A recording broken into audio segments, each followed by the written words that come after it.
Գրեյսն անտեսանելի էր աշխարհի համար, միայնակ մայր թաքնված աղքատության առօրյայի մեջ։ Ամեն ինչ փոխվեց այն օրը, երբ նրան անարդարացիորեն մեղադրեցին աշխատավայրում գողության մեջ, ամբոխի արջ, որը նրան չէր ճանաչում։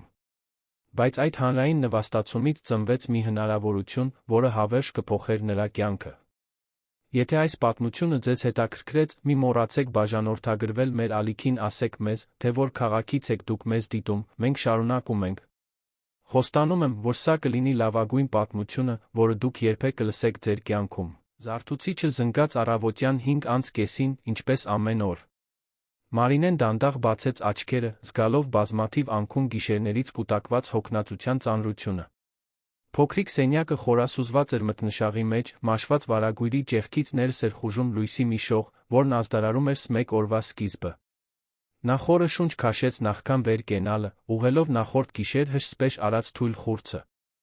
Ժամանակ չկար հարթարվելու համար։ Իրականում, գրեթե ոչնչի համար ժամանակ չկար։ Մարինեն 32 տարեկան էր, բայց նրա մարմինը կրում էր շատ ավելի տարեց մարդու հոգնածություն։ Դա տարիներից չէր, այլ ծանրությունից։ Միայնակ մայր լինելու ծանրությունից, 7 տարեկան դստերը օրեցօր ավելի շատ ուշադրության կարիք ունեցող մորը խնամելու ծանրությունից։ Վաղ արթնանալու, ամբողջ օրն աշխատելու տուն վերադառնալու միայն մեկ այլ հերթափոխ սկսելու ծանրությունից։ Իրականում երբեք չհանգստանալու ծանրությունից։ Նա զգուշությամբ վեր կացավ, որպեսզի չարթնացնի Սոֆիին, որը քնած էր իր կողքին, նրանց ընդհանուր երկտեղանոց մահճակալին։ Բնակարանը չափազանց փոքր էր, որպեսզի յուրաքանչյուրն իր սենյակն ունենար, այնպես որ Մարինեն դուստրը միասին էին քնում այն օրվանից, երբ 3 տարի առաջ տեղափոխվել էին այստեղ։ Դա իդեալական չէր, բայց դա այն էր, ինչ կարող էին իրենց թույլ տալ։ Եվ Մարինեն միշտ կարողում էր դստերը սովորեցնել, որ կարորը տարածքի չափը չէ, այլ այն սերը, որ տեղավորվում է դրա մեջ։ Նա լուռ քայլեց դեպի բնակարանի խոհանոցը։ Դա պարզ մի վայր էր, Երանի կենտրոն թաղամասի հին շենքերից մեկում։ Քերված պատերը տասնամյակների պատմություններ էին պատմում, իսկ կահույքը հին էր, բայց լավ խնամված։ Մարինեն միշտ ջանում էր ամեն ինչ մաքուր ու կոկիկ պահել։ Դա նվազագույնն էր, որ կարող էր անել այն վայրի համար, որտեղ ապրում էր իր ընտանիքը։ Փոքրիկ սառնարանը անկյունում թույլ բզզում էր, իսկ խունացած կարմիր սեղանը զբաղեցնում էր սենյակի կենտրոնը։ Սառնարանի դռանը սրտած մագնիսով փակցված էր լուսանկար։ Հին լուսանկար էր, երբ Սոֆին ընդամենը 2 տարեկան էր։ Երկուսով ժպտում էին տեսախցիկին, գրկախառնված, մի արոտ օր այգում։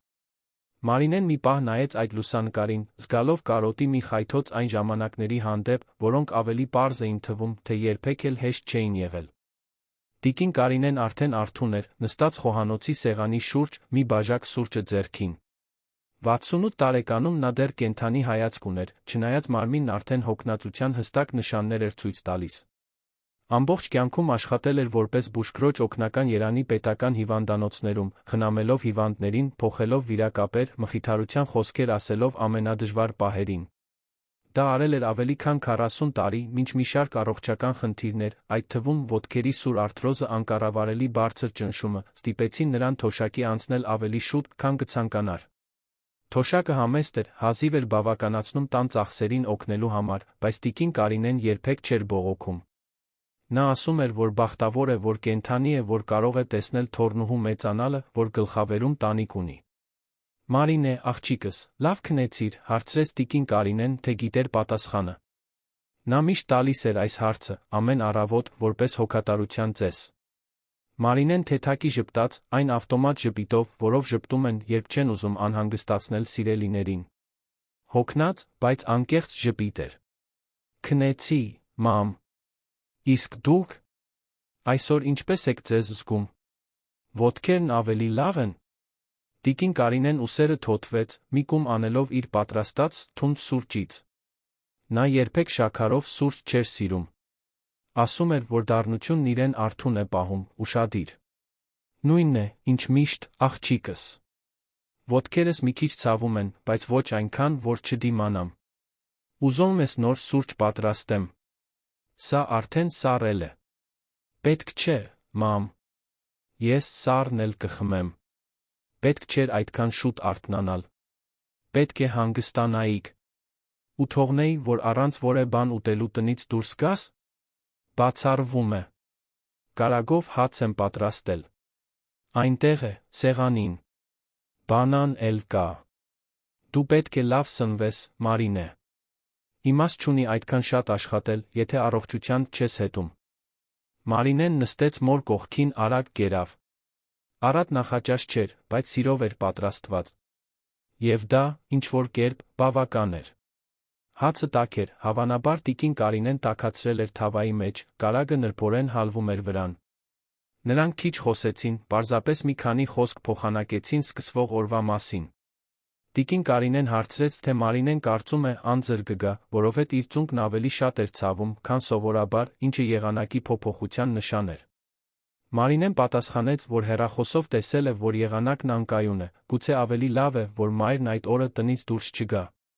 Մարինեն նայեց խոհանոցի պատի ժամացույցին, հասկացավ, որ պետք է շտապի։ Արդեն գրեթե 6-ն էր, նա պետք է հասցներ 6:20-ի ավտոբուսը, եթե ուզում էր ժամանակին հասնել աշխատանքի։ Մամ, Սոֆին դեռ քնած է։ Նա պետք է արթնանա կես ժամից, դպրոց գնալու համար, լավ։ Պայուսակն արդեն պատրաստ է, իսկ ուտելիքը սառնարանում է։ Իր սիրած տուփով, հյութն ու պանրով սենդվիչը կա։ Չմոռանաս բաճկոնը հագցնել, որովհետև ցուրտ է։ Մի անհանգստացիր, աղջիկս։ Ես կհոգամ նրա մասին։ Դու զգույշ գնա, լավ։ Եվ չմոռանաս անձրանոցը վերցնել։ Եղանակը փակ է։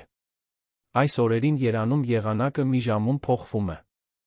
Մարինեն գլխով արեց, վերցրեց դռան հետից կախված հին անձրանոցը, համբուրեց մոր ճակատը։ Տիկին Կարինեի մաշկը տաք էր, փափուկ, բուրում էր գլիցերինով օճառի հոտով, որը նա տարիներ շարունակ օգտագործում էր։ Մարինեն երախտագիտության ալիք զգաց։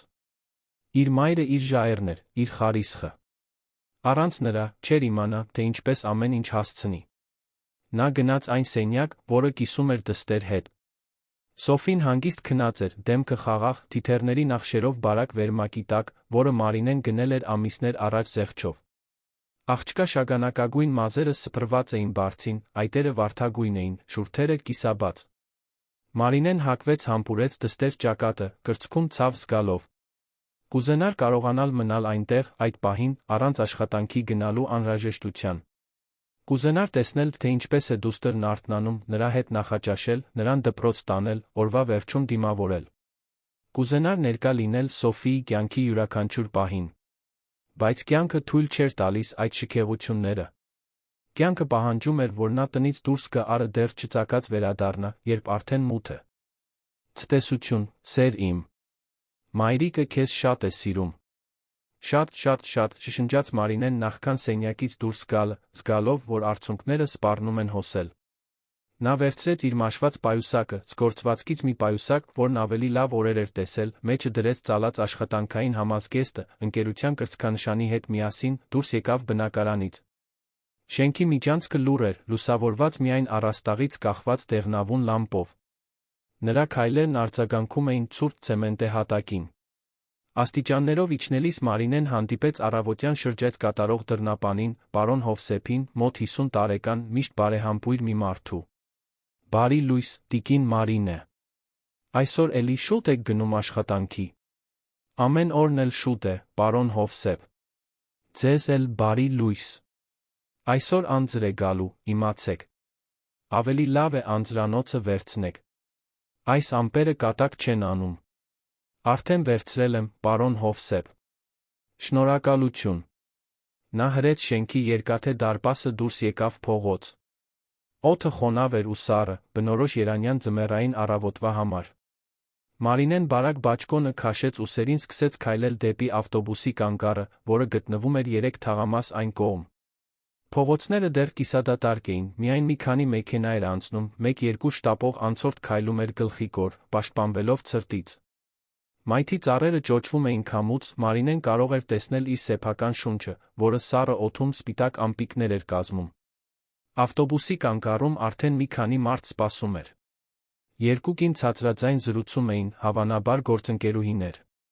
Մի տարեց մարդ թերթ էր կարդում, ձեռքերը թեթակի դողում էին ցրտից։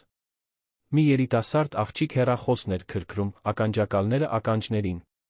Բոլորը նույն հոգնած արտահայտությամբ, ինչպես նրանք, ովքեր արթնանում են արից շուտ, ապրուստ վաստակելու համար։ Մարինեն հենվեց կանգառի ծածկին սպասեց, պայուսակը սեղմելով կրծքին։ Ավտոբուսը գրեթե 20 րոպե ուշացավ։ Երբ վերջապես կանգնեց, արդեն լեփ-լեցուն էր։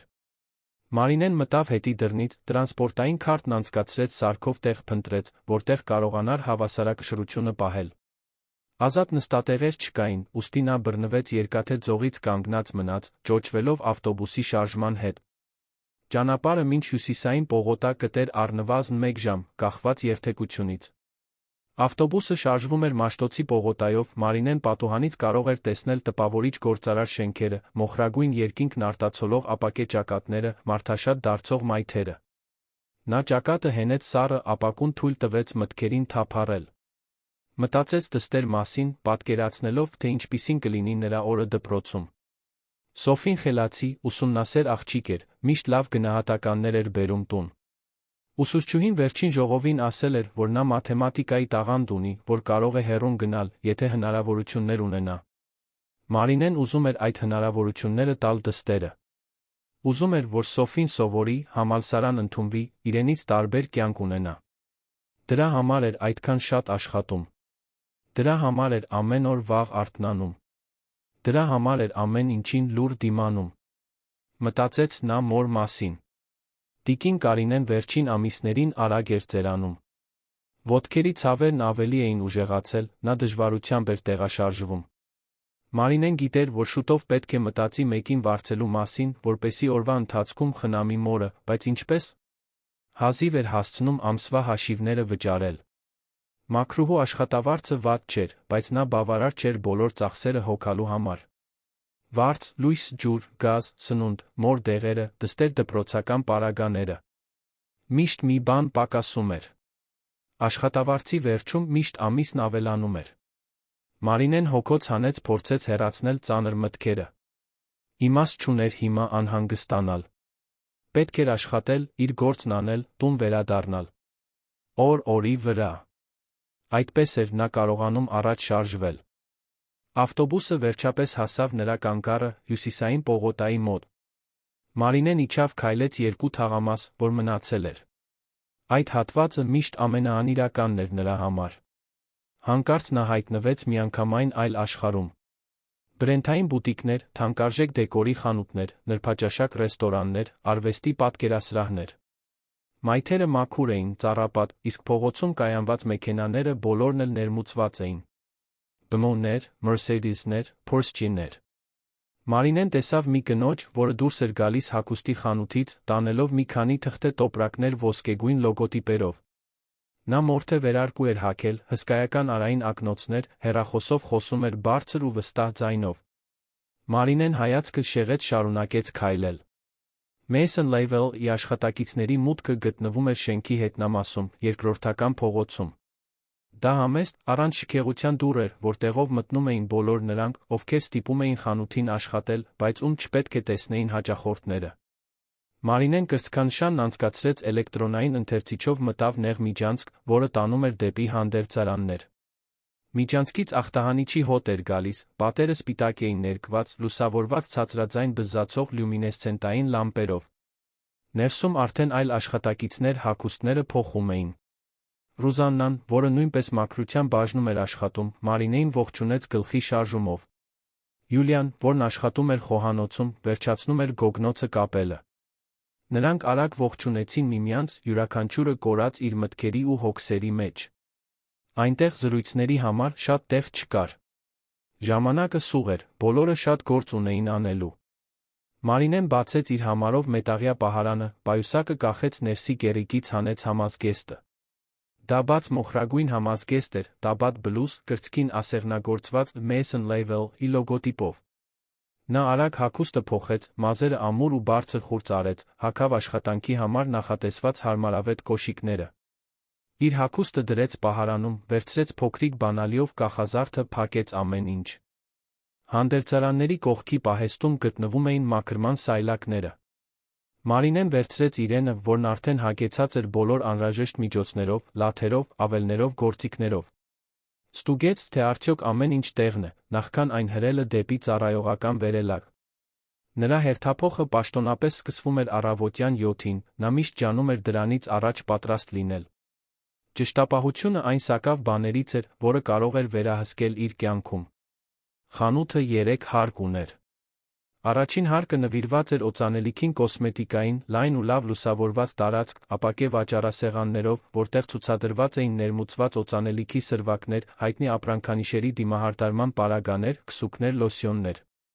Երկրորդ հարկը նախատեսված էր հագուստի կաշվե պարագաների համար, գույնով ոճով դասավորված կախիչներով, անթերի հագնված մանեկեններով, արվեստի գործերի նմանվող ցուցափեղկերով։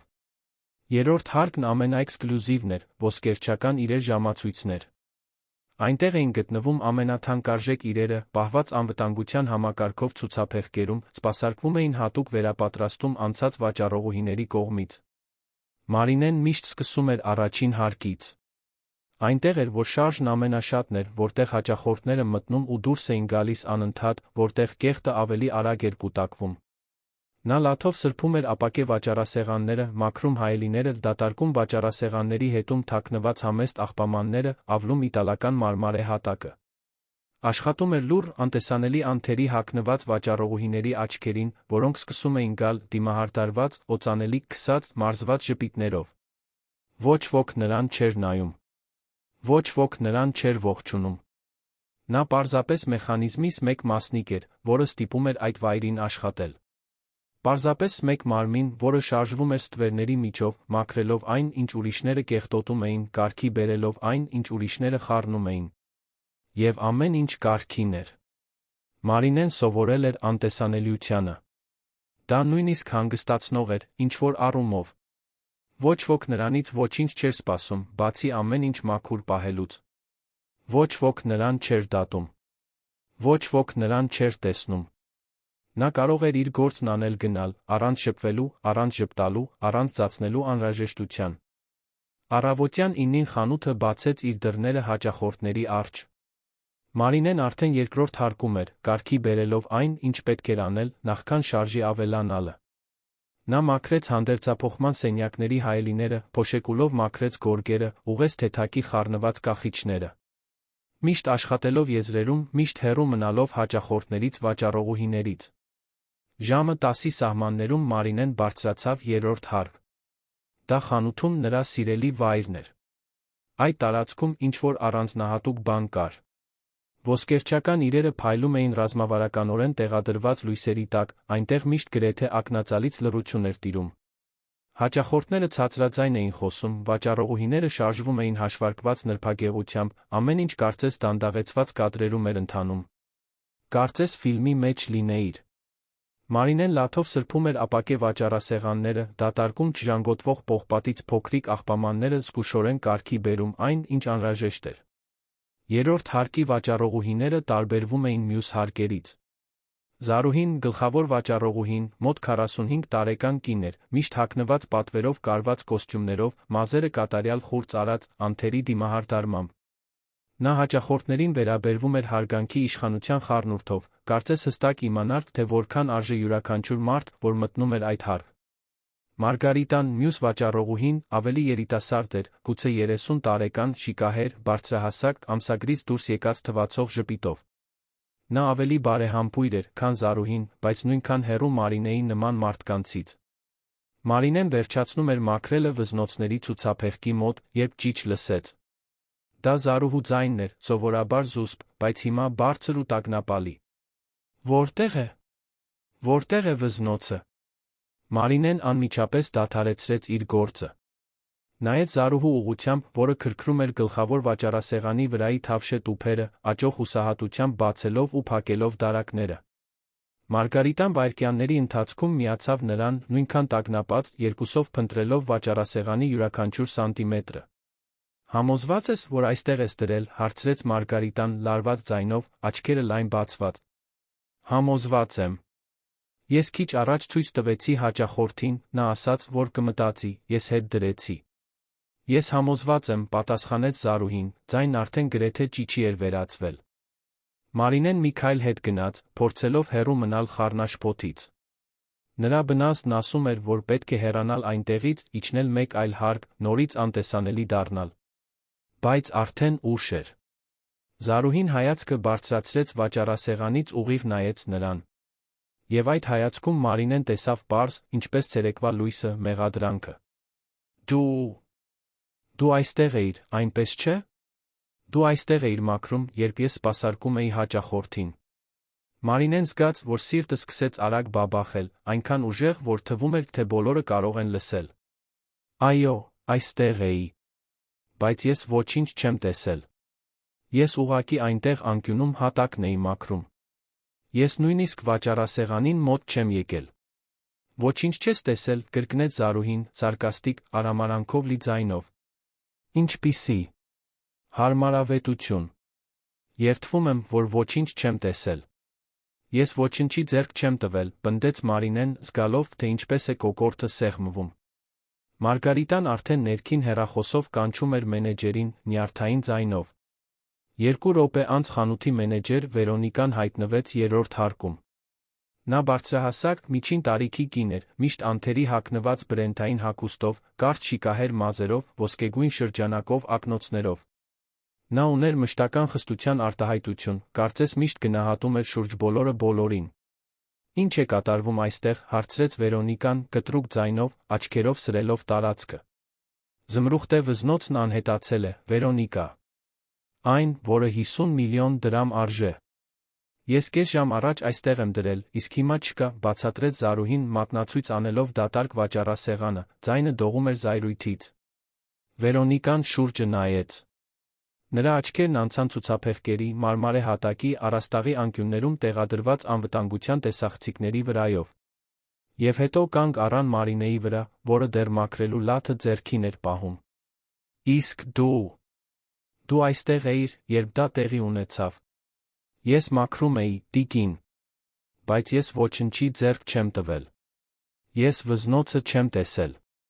Ես նույնիսկ չգիտեի, որ այնտեղ վզնոց կա։ Վերոնիկան մի քանի քայլ արեց դեպի Մարինեն, բարձրակրունկները մարմարե հատակին արձագանքում էին մուրճի հարվածների պես։ Մարինեն ցանկություն զգաց հետ քաշվելու, բայց ստիպեց իրեն տեղում մնալ, հայացքը հառել Վերոնիկային։ Դու դեմ չես լինի, որ պայուսակդ բացես, այնպես չէ՞։ Պարզապես համոզվելու համար։ Ստանդարտ ընթացակարգ է։ Մարինեն զգաց, որ ձեռքերը դողում են, բայց գլխով արեց։ Գիտեր, որ ընտրություն չունի։ Նա արագ իջավ հանդերձարան, պահարանից վերցրեց պայուսակը, վերադարձավ երրորդ հարկ։ Երբ այնտեղ հասավ, ավելի շատ մարդ կար։ Մյուս հարկերից մի քանի վաճառողուհիներ բարձրացել էին, հետաքրքրասեր։ 2 հաճախորդ հեռվից հետում էին։ Մարինեն բացեց պայուսակը Վերոնիկայի առաջ, ցույց տալով պարունակությունը, արհեստական կաշվից հին դրամապանակ, կիսով չափ օգտագործված շրթներ, ճմրթված թղթե անձեռոցիկներ, ճաքած էկրանով հին հեռախոս, մաշված ժապավենին ամրացված խանութի կրծքանշան, փոքրիկ սանր մի քանի մանրադրամ։ Վերոնիկան ձեռքերով խառնեց ամեն ինչ, վերցնելով յուրաքանչյուր իր, զննելով, հետ դնելով։ Ոչինչ չգտավ։ Նա վզնոցը չունի, Վերոնիկա, ասաց Մարգարիտան, ձայնն այժմ ավելի ցածր, ամոթի նշույլ սկսելով հայտնվել։ Բայց Զարուհին չէր հանձնվում։ Նրա դեմքը կարմրել էր, աչքերը հառել էր Մարինեին գրեթե բռնի ուժգնությամբ։ Գուցե նա այլ տեղ է թաքցրել։ Գուցե համազգեստի գրպանում է։ Կամ կոշիկների մեջ։ Այդպիսի բաներ պատահում են, Վերոնիկա։ Ամեն օր լուրերով տեսնում ենք։ Մարինեն զգաց, որ արցունքները այրում են աչքերը, բայց ստիպեց իրեն զսպվել։ Չէր կարող լաց լինել։ Ոչ այնտեղ։ Ոչ բոլորի առաջ։ Ես ոչինչ չեմ վերցրել, տիկին։ Երդվում եմ Աստծով, դստերս կյանքով, ես ոչինչ չեմ վերցրել։ Վերոնիկան հոգոց հանեց, բայց կասկածը դեռ դրոշմված էր նրա դեմքին։ Նա բաճկոնի գրպանից հանեց ռացիան միացրեց։ Անվտանգություն, ինձ 2 աշխատակից է պետք երրորդ հարկում։ Հիմա։ Մարինեն քարացավ։ Անվտանգությունը։ Նրանք պատրաստվում էին խուզարկել իրեն, կարծես հանցագործ լիներ։ Այնտեղ, բոլորի առաջ։ Երրորդ հարկը, որը նախկինում այդքան լուռ էր, այժմ լիքն էր մարդկանցով։ Վաճառողուհիներ, հաճախորդներ, այլ բաժինների աշխատակիցներ, որոնք բարձրացել էին, լսելով աղմուկը։ Բոլորը նայում էին իրեն։ Խուճապը բարձրացավ կոկորդով, բայց նա ոչինչ չկարողացավ ասել։ Պարզապես կանգնած մնաց այնտեղ, ոտքերը դողում էին, սիրտը արագ բաբախում, մինչ սպասում էր անվտանգության աշխատակիցների գալուն։ Երկու անվտանգության աշխատակից արագ հայտնվեցին։ Նրանք խոշոր, համազգեստով տղամարդիկ էին, լուրջ ու պրոֆեսիոնալ արտահայտություններով։ Նրանցից մեկը, ավելի տարեց, ջերմակաց մազերով, խնդրեց Մարինեին իրեն ուղեկցել առանձին սենյակ։ Բայց Զարուհին միջամտեց, մի քայլ առաջ անելով. «Ոչ, խուզարկեք նրան հենց այստեղ։ Եթե նա գողացել է, բոլորը պետք է տեսնեն։ Սա օրինակ կծառայի»։ Վերոնիկան ընդամենը մի վայրկյան տատանվեց։ Մարինեն կարող էր տեսնել կոնֆլիկտը մենեջերի դեմքին։ Բայց հետո Վերոնիկան համաձայնեց գլխի շարժումով. «Խուզարկությունն այստեղ արեք»։ Մարինեին տարան երրորդ հարկի մի անկյուն, ցուցափեղկերից մեկի մոտ։ Ավելի տարեց անվտանգության աշխատակիցը խնդրեց, որ նա ձեռքերը բարձրացնի։ Մարինեն հնազանդվեց, զգալով, թե ինչպես են արցունքները վերջապես հոսում դեմքով։ Անվտանգության աշխատակիցը խուզարկեց նրա գրպանները, ձեռքերն անցկացրեց համազգեստի կողքերով, խնդրեց, որ հանի կոշիկները։ Մարինեն հանեց, մնալով գուլպաներով սառը մարմարե հատակին։ Մյուս անվտանգության աշխատակիցը ստուգեց կոշիկների ներսը, շոշափեց ներբանները, վերադարձրեց դրանք։ Բոլորը հետում էին։ Վաճառողուհիները շշնջում էին իրար մեջ։ Հաճախորդները զգուշորեն լուսանկարում էին հեռախոսներով։ Մարինեն հայացքը հառել էր հատակին, փորձելով անհետանալ։ Բայց անհետանալու ճանապարհ չկար։ Նա բոլորի ուշադրության կենտրոնում էր։ Անտեսանելի կինը հանկարծ դարձել էր օրվա տեսարանը։ Գողը, կասկածյալը, մեղավորը, մինչ հակառակն ապացուցվեր։ Ոչինչ չգտան։ Նա մաքուր է, հայտարարեց ավելի տարեց անվտանգության աշխատակիցը, նայելով Վերոնիկային։ Վերոնիկան ճակատը կիտեց, ակնհայտորեն հիասթափված։ Ձեռքերը խաչեց կրծքին, նայեց Մարինեից Զարուհուն։ Ամեն դեպքում, ես ոստիկանություն կկանչեմ։ Սա լուրջ դեպք է։ Խոսքը 50 միլիոն դրամից ավելի արժողությամբ վզնոցի մասին է։ Չենք կարող պարզապես անտեսել։ Մարինեն զգաց, որ հատակը փախչում է ոտքերի տակից։ Ոստիկանություն։ Նրանք պատրաստվում էին իրեն տանել բաժանմունք։ Նրա դեմ հաղորդում էին գրանցելու։ Նույնիսկ առանց ապացույցների։ Նույնիսկ անմեղ լինելով։ Իսկ հետո ինչ կլիներ։ Աշխատանքը կորցնելը հաստատ էր։ Բայց եթե դրանից ավելին լիներ։ Եթե նրան պաշտոնապես մեղադրեին։ Եթե նրան բանտ նստեցնեին։ Ով կխնամեր Սոֆիին։ Ով կխնամեր մորը։ Հենց այդ պահին մի հաստատուն ձայն կտրեց երրորդ հարկում տիրող ծանր լռությունը։ Սպասեք մի րոպե։ Բոլորը շրջվեցին, տեսնելու, թե ով խոսեց։ Դա բարձրահասակ, մոտ 40 տարեկան մի տղամարդ էր, հագին անթերի մուգ մոխրագույն կոստյում, մուգ կապույտ փողկապ, փայլուն կոշիկներ։ Նա երրորդ հարկում էր խառնաշփոթի սկզբից ի վեր, Մարինեն հիմա նկատեց։ Նա այնտեղ էր եղել ամբողջ ընթացքում, պարզապես լուր հետելով, կանգնած ժամացույցների ցուցափեղկերից մեկի մոտ։ Մարինեն աղոտ կերպով ճանաչեց նրան։ Նա խանութի հաճախակի հաճախորդներից էր, միշտ քաղաքավարի, բայց զուսպ։ Երբեք նախկինում իրեն չէր նկատել։ Ոչ ոք երբեք չէր նկատում։ Բայց հիմա նա նայում էր իրեն։ Եվ նրա հայացքում ինչ-որ բան կար։ Դա խղճահարություն չէր։ Դա հարգանք էր։ Վրդովմունք։ Կներեք, շարունակեց տղամարդը մի քանի քայլ անելով դեպի Վերոնիկան, բայց նախքան ոստիկանություն կանչելը այս կնոջ կյանքը հավանաբար փչացնելը, խելամիտ չի։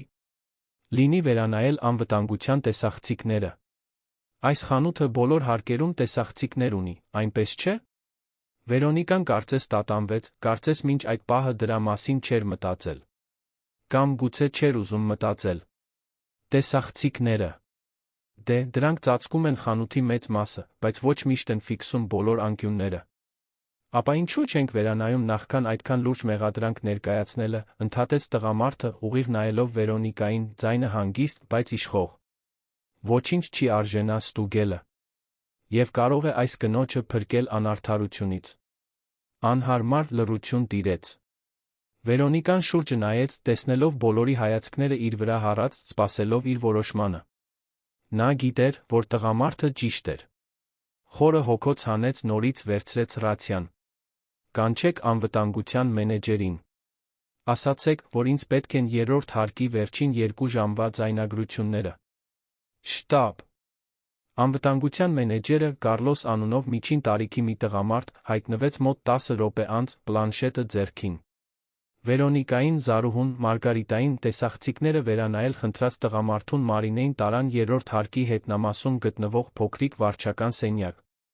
Սենյակում կար ժողովների սեղան, մի քանի աթոռ, մի անկյունում հին համակարգիչ։ Կարլոսը պլանշետը միացրեց ավելի մեծ համակարգչին, սկսեց մուտք գործել ձայնագրություններ։ Տղամարդը պնդեց մնալ այնտեղ, թե Վերոնիկան առաջարկել էր, որ նա կարող է դրսում սպասել։ Մարինեն դողում էր, բայց հույսի մի փոքրիկ կայծ սկսեց փայլել նրա մեջ։ Տեսախցիկները ցույց կտային ճշմարտությունը։ Պետք է որ ցույց տային։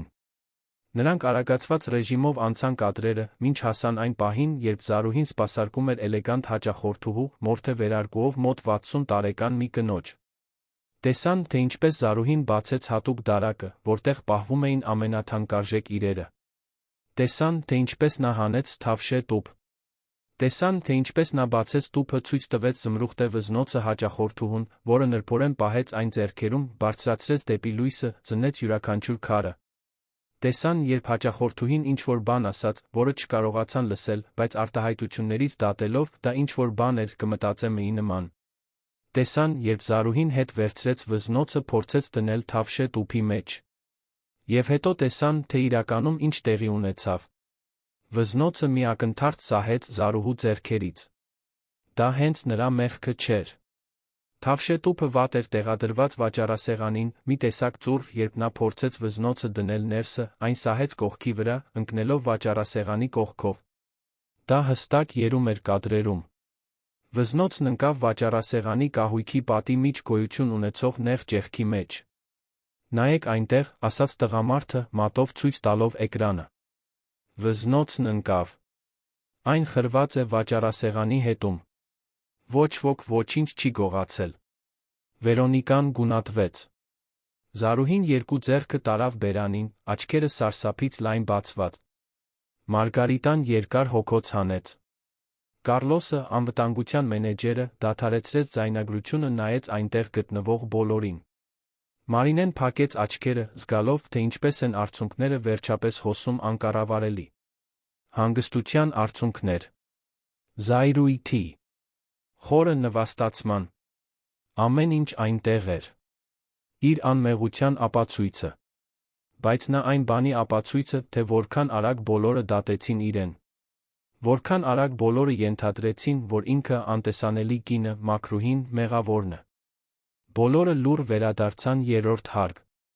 Երկու անվտանգության աշխատակից զգուշորեն հեռացրին ծանր մարմարե վաճառասեղանը պատից։ Եվ այնտեղ էր վզնոցը։ Անվնաս, համեստորեն փայլելով կուտակված փոշու տակ, զմրուխտները որսում էին առաստաղի լամպերի լույսը։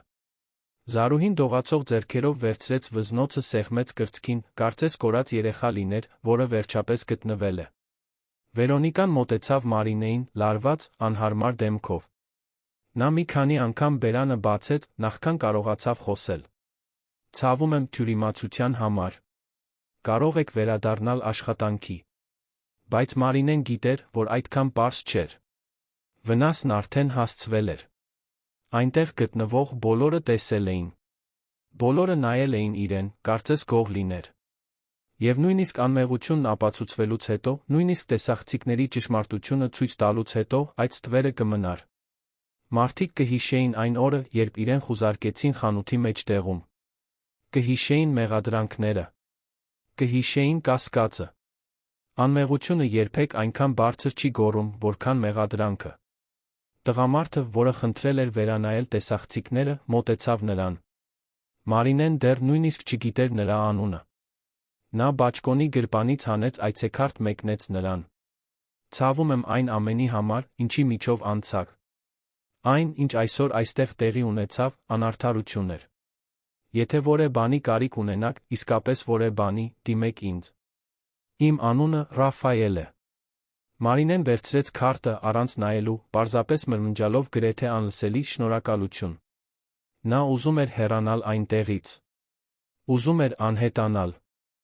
Ուզում էր լինել ցանկացած վայրում, բացի այդ խանութից։ Նա իջավ հանդերձարան, վերցրեց իր իրերը դուրս եկավ հետի դռնից։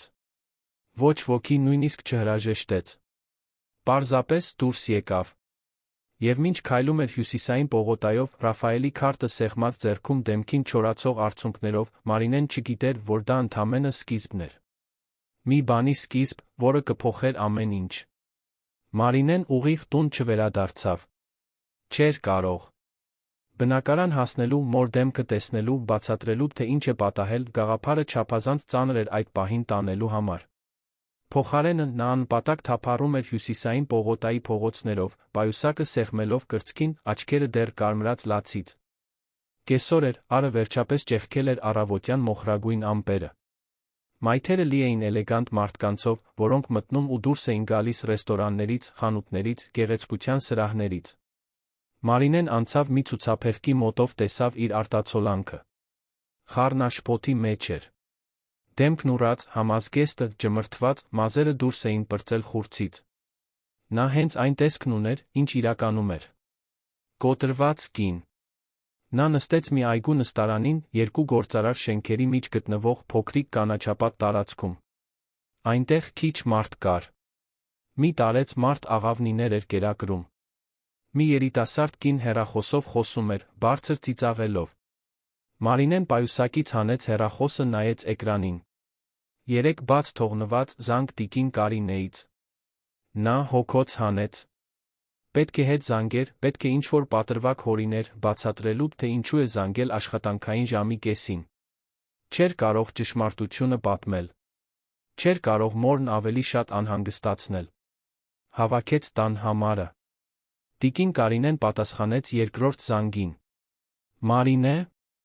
Աղջիկս, լավ ես։ Ինչու ես զանգել։ Բան է պատահել։ Լավ եմ, մամ։ Ուղղակի ուզում էի իմանալ, ամեն ինչ կարգին է քեզ Սոֆիի հետ։ Նա դպրոց գնացել է նորմալ։ Այո, գնացել է։ Բայց դու երբեք այս ժամին չես զանգում։ Համոզված ես, որ ամեն ինչ կարգին է։ Համոզված եմ, մամ։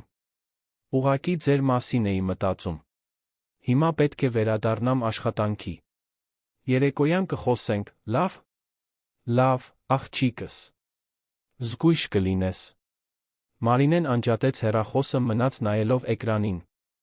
Ընդամենը մի քանի 100 դրամ ուներ հաշվին։ Շուտով պետք է լիցքավորեր, բայց չգիտեր, թե երբ դրա համար գումար կունենա։ Հեռախոսը դրեց պայուսակի մեջ, մնաց նստած, դիտելով անցորդներին։ Հենց այդ ժամանակ հիշեց քարտի մասին։ Այդ տղամարդը, Ռաֆայելը, իրեն քարտ էր տվել։ Նա այն հանեց գրպանից, առաջին անգամ նայեց։ Դա պարզ, էլեգանտ քարտ էր, կրեմագույն հաստ թղթի վրա։ Գրված էր Ռաֆայել Մանուկյան։ Գործադիր տնօրեն։ Մանուկյան կորպորացիա ներդրումներ։ Կար գործնական հասցե Ամիրյան փողոցում 2 հեռախոսահամար, քաղաքային բջջային։ Մարինեն երկար նայեց քարտին։ Գործադիր տնօրեն։ Կորպորացիա ներդրումներ։ Այդ տղամարդը հարուստ էր։ Հավանաբար, շատ հարուստ։ Եվ այնուամենայնիվ, նա հոգ էր տարել։ Խնդրել էր վերանայել տեսախցիկները։ Պաշտպանել էր իրեն, երբ ուրիշ ոչ ոք դա չէր արել։ Ինչո՞վ։ Ինչու նրա նման մեկը կզբաղվեր իր նման մեկին օգնելով։ Նա քարտը հետ դրեց գրպանը, վեր կացավ նստարանից։ Պետք է որոշում կայացներ։ Խանութ վերադառնալը բացառվում էր։ Չէր կարող դիմակայել Վերոնիկային, Զարուհուն, բոլոր այն մարդկանց, որոնք իրեն արամարանքով էին նայել։ Բայց նա չէր կարող պարզապես թողնել աշխատանքը։ Աշխատավարձի կարիք ուներ։ Տրանսպորտի փողի կարիք ուներ։ Այդ ամենի կարիքն ուներ։ Մարինեն որոշեց գնալ խանութ, բայց միայն իր իրերը պահարանից վերցնելու համազգեստը հանձնելու համար։ Դա կարագացներ, առանց որևէ մեկի հետ խոսելու, կհեռանար։ Հետո կմտածեր, թե ինչ անել։ Երբ հասավ Mason Level-ի հետնամաս, ժամը գրեթե 1 էր։ Ծառայողական դուռը բաց էր, Մարինեն ուղիղ մտավ հանդերձարան։ Հույս ուներ, որ այն դատարկ կլինի, բայց այդպես չէր։ Ռուզաննան, նրա մաքրության գծով գործընկերուհին, այնտեղ էր, ինչ-որ բաներ էր դնում պահարանում։ Մարինե։ Ես լսել եմ, թե ինչ է պատահել։ Ինչպիսի։ Անհեթեթություն, աղջիկ։ Լավ ես։ Մարինեն թույլ ժպիտով պատասխանեց. Լավ եմ։ Եկել եմ միայն իմ իրերը վերցնեմ։ Այլս այստեղ չեմ աշխատելու։ Ռուզաննան մոտեցավ քնքշորեն դիպավ Մարինեի թին։ Հասկանում եմ։ Այդպիսի նվաստացումից հետո իհարկե հնարավոր չէ շարունակել։ Բայց արդեն ուրիշ աշխատանք ունես մտքումդ։ Մարինեն գլուխը թափահարեց։ Ոչ։ Բայց կփնտրեմ։ Միշտ էլ ինչ-որ բան գտնվում է։ Ռուզաննան հոգոց հանեց։ Եթե երաշխավորության կարիք լինի, ասա։ Իմ զարմիկը հիվանդանոցում է աշխատում, երբեմն նրանց մաքրուհիներ են պետք գալիս։ Շատ չեմ վճարում, բայց ազնիվ աշխատանք է։ Շնորհակալ եմ, Ռուզաննա։ Իսկապես շնորհակալ եմ։ Մարինեն բացեց իր պահարանը, սկսեց իրերը հանել։ Շատ բան չուներ։ Հին բաճկոն, մի զույգ հողաթափ, հիգիենայի որոշ պարագաներ։ Ամեն ինչ դրեց պայուսակի մեջ։ Հանեց համազգեստը խնամքով ծալեց, թողնելով այն հանդերձարանի նստարանին կրծքանշանի հետ միասին։ Երբ դուրս էր գալիս, միջանցքում հանդիպեց Վերոնիկային։ Մենեջերը զարմացած թվաց, տեսնելով նրան։ Մարինե։ Հերթափոխդ չես ավարտելու։ Ոչ, տիկին։ Եկել եմ միայն համազգեստը վերադարձնեմ։ Այլս այստեղ չեմ աշխատելու։ Վերոնիկան ճակատը կիտեց։ Հասկանում եմ, որ այսօրվա պատահածը տհաճ էր, բայց աշխատանքից դուրս գալու կարիք չկա։ Մենք արդեն ամեն ինչ պարզել ենք։ Դուք արդարացվել եք։ Մարինեն ուղիղ նայեց Վերոնիկայի աչքերին։ Այնքան շատ բան կար, որ ուզում էր ասել։ Ուզում էր գոռալ, որ արդարացվելը չի ջնջում նվաստացումը։ Որ մարդիկ երբեք չեն մոռանա այդ օրը։ Որ նույնիսկ առանց մեղքի նա այդ խարանը կկրի ընդմիշտ։ Բայց այդ ամենից ոչինչ չասաց։ Պարզապես ասաց այն, ինչ պետք էր ասել։ Գիտեմ, տիկին։ Բայց նախընտրում եմ հեռանալ։ Շնորհակալություն հնարավորության համար։ Եվ հեռացավ, նախքան Վերոնիկան կկարողանար պատասխանել։ Տուն վերադարձի ճանապարհը երկար ու լուռ էր։ Մարինեն կարողացավ տեղ գտնել ավտոբուսի պատուհանի մոտ մնաց նայելով անցնող քաղաքին։ Երանը հսկայական էր, աղմկոտ, հակադրություններով լի։ Այնքան շատ մարդիկ, այնքան շատ պատմություններ, այնքան շատ կյանքեր էին ընթանում միաժամանակ։ Եվ նա ընդամենս մեկն էր։ Ընդամենս մեկ կին, որը պայքարում էր գոյատելու համար։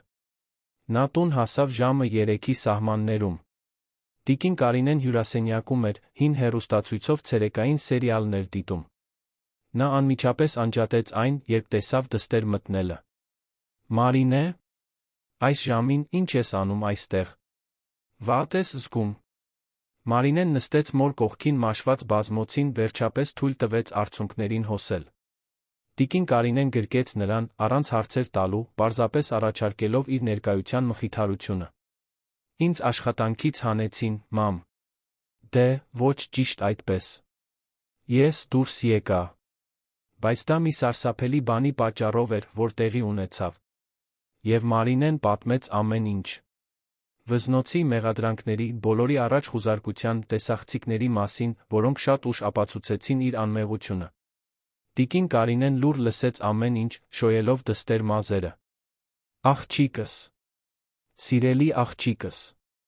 Դու արժանի չէիր սրա միջով անցնելու։ Ոչ ոք արժանի չէ։ Չգիտեմ ինչ անեմ, մամ։ Մեզ պետք է իմ աշխատավարձը։ Հաշիվները կան, ձեր դեղերը կան, Սոֆիի դպրոցը կա։ Ես պետք է արագ ուրիշ աշխատանք գտնեմ, բայց ով ինձ կվերցնի։ Ես մաքրությունից բացի ոչնչի փորձ չունեմ։ Տիկին Կարինեն բթամատով սրբեց Մարինեի դեմքի արցունքները, ինչպես անում էր, երբ նա երեխա էր։ Մի ճար կգտնենք, աղջիկս։ Միշտ գտել ենք։ Աստված հավատք ունեցողին մենակ չի թողնում։ Դու ուրիշ աշխատանք կգտնես։ Ավելի լավը։ Մի տեղ, որտեղ քեզ իսկապես կգնահատեն։ Մարինեն ուզում էր հավատալ դրան։ Ուզում էր ունենալ մոր անսասան հավատքը։ Բայց այդ պահին, այն ամենը, ինչ զգում էր, վախն էր։ Ապագայի վախը։ Հաշիվները չկարողանալու վճարելու վախը։ Դստերը հիասթափեցնելու վախը։ Սոֆին դպրոցից եկավ ժամը 5-ին, նրան բերեց դասընկերուհու տատիկը, որն ապրում էր նույն շենքում։ Նա ներս մտավ ցատկոտելով, պայուսակը մեջքին, դեմքը լուսավորված։ Մամ, դու արդեն եկել ես։ Ինչ լավ անակնկալ։ Մարինեն բացեց ձեռքերը, Սոֆին վազեց դեպի նրանք։ Նրանք երկար մնացին գրկախառնված։ Մարինեն շնչեց դստեր մազերի բույրը, մանկական շամպունի, կավիճի ռետինի խառնուրդի այդ բույրը։ Դա անմեղության բույրն էր։ Մաքրության։ Այն ամենի, ինչ արժեր պաշտպանել այս աշխարհում։ Ինչպես անցավ դպրոցն այսօր, սեր իմ։ Հիանալի։ Ուսուցչուհին ասաց, որ ես մաթեմատիկայի քննությունից 10 եմ ստացել։ Եվ մենք հաջորդ շաբաթ կենդանիների մասին ներկայացում ենք անելու։ Ես ընտրել եմ խոսել դելֆինների մասին։ Գիտեիր, որ դելֆինները գերխելացի են, մամ։ Գիտեի, այո։ Դու շատ լավ ես հանդես գալու ներկայացմանը։ Դու ամենախելացի աղջիկն ես, ում ես ճանաչում եմ։ Սոֆին հպարտ ժպտաց վազեց սենյակ, հագուստը փոխելու։ Մարինեն դիտեց դստեր հեռանալը, զգաց, որ սիրտը սեղմվում է։ Պետք է աշխատանք գտներ։ Ոչ թե իր համար, այլ այն աղջկա համար, որն արժանի էր ավելի լավ կյանք ունենալու։ Հաջորդ օրերը դժվար էին։ Մարինեն ամեն օր վաղ էր արթնանում դուրս գալիս աշխատանք փնտրելու։ Տպագիր ռեզյումեներ էր տանում տարբեր խանութներ, սուպերմարկետներ, ռեստորաններ, հիվանդանոցներ։ Բայց պատասխանները միշտ նույնն էին։ Այս պահին թափուր տեղեր չունենք։ Ձեր ռեզյումեն կպահենք։ Եթե ինչ-որ բան հայտնվի, կզանգենք։ Նա գիտեր, որ չեն զանգելու։ Մի շաբաթ անցավ։ Հետո 2։ Փողը վերջանում էր։ Մարինեն փոքրիկ պահուստ ուներ, արտակարգ իրավիճակների համար պահված մի քանի 100,000 դրամից մի փոքր ավելի, բայց այդ գումարն արագ հալվում էր։ Պետք էր սնունդ գնել, մոր համար դեղեր, Սոֆիի համար դպրոցական պարագաներ։ Յուրաքանչյուր ծախսված դրամը ծանրություն էր կրծքին։ Տիկին Կարինեն փորձում էր օգնել, ինչպես կարող էր։ Նա պարզ, բայց առատ կերակուրներ էր պատրաստում, օգտագործելով յուրաքանչյուր բաղադրիչը մինչ վերջ։ Բանջարեղենով ապուր էր պատրաստում, որը մի քանի օր բավականացնում էր։ Ձվով բրինձ էր պատրաստում, որը սովը հագեցնում էր։ Երբեք չէր բողոքում։ Երբեք Մարինեին մեղավոր չէր զգացնում։ Բայց Մարինեն տեսնում էր անհանգստությունը մոր աչքերում։ Տեսնում էր, թե ինչպես է նա վերահաշվում մթերքի տարայի մանրադրամները։ Տեսնում էր, թե ինչպես է նա անջատում բոլոր սենյակների լույսերը, էլեկտրաէներգիայի հաշիվը խնայելու համար։ Սոֆին նկատեց, որ ինչ-որ բան փոխվել է, բայց հստակ չէր հասկանում, թե ինչ։ Նա մի քանի անգամ հարցրեց, թե ինչու մայրը չի աշխատում, Մարինեն բացատրեց, որ նոր, ավելի լավ աշխատանք է փնտրում։ Աղջիկն ընդունեց բացատրությունը, շատ չհարցաքննելով։ Երեխաներն ունեն այդ ունակությունը, վստահել մեծերին, հավատալ, որ ամեն ինչ լավ կլինի։ Մի 5 շաբթի ցերեկ, Mason Level-ից դուրս գալուց գրեթե 3 շաբաթ անց, Մարինեի հեռախոսը զանգեց։ Անծանոթ համար էր։ Նա պատասխանեց արագացած սրտով, հուսալով, որ դա այն ընկերություններից մեկն է, որտեղ ռեզյումե էր թողել։ Ալո։ Մարինե։ Մարինեն է։ Ձայնը տղամարդու էր, քաղաքավարի, աղոտ ծանոթ։ Այո, ես եմ։ Ո՞վ է խոսում։ Ռաֆայելն է։ Ռաֆայել Մանուկյանը։ Մենք մի քանի շաբաթ առաջ Mason Level-ում ենք ծանոթացել։ Մարինեն մի պահ լռեց, մտածելով։ Ռաֆայել։ Տղամարդը, որը խնդրել էր վերանայել տեսախցիկները։ Քարտով տղամարդը։ Ահ, այո։ Բար ձեզ։ Ինչպես գտաք իմ համարը։ Ես խանութից խնդրեցի։ Հուսով եմ, դեմ չեք։ Ես ուզում էի իմանալ, թե ինչպես եք։ Ես մտածում էի այն օրվա պատահածի մասին։ Դա չափազանց անարդար էր։ Մարինեն չգիտեր ինչ ասել։ Ինչու էր այդ տղամարդը զանգում իրեն։ Ինչու էր նա հոգ տանում։ Ես լավ եմ։ Այսինքն փորձում եմ հաղթահարել իրավիճակը։ Շնորհակալություն, որ հարցնում եք։ Գծի մյուս կողմում դադար եղավ։ Մարինե, ես գիտեմ, որ կարող է տարօրինակ թվալ, որ այսպես զանգում եմ, բայց կցանկանայի ձեզ հետ անձամբ խոսել։ Ազատ ժամանակ կունենաք։ Կարող ենք հանդիպել սրճարանում կամ որտեղ դուք կնախընտրեք։ Մարինեն տատանվեց։ Բոլոր տագնապի ազդանշանները զնգում էին նրա գլխում։ Չէր ճանաչում այդ տղամարդուն։ Չգիտեր, թե որոնք են նրա մտադրությունները։ Բայց մինույն ժամանակ նրա ձայնի մեջ ինչ-որ բան կար։ Անկեղծություն։ Իրական անհանգստություն։ Կարող է հանրային վայրում լինել։ Ցերեկը։ Իհարկե։ Ինչ կասեք Դալմա Գարթեն Մոլի սրճարանի մասին։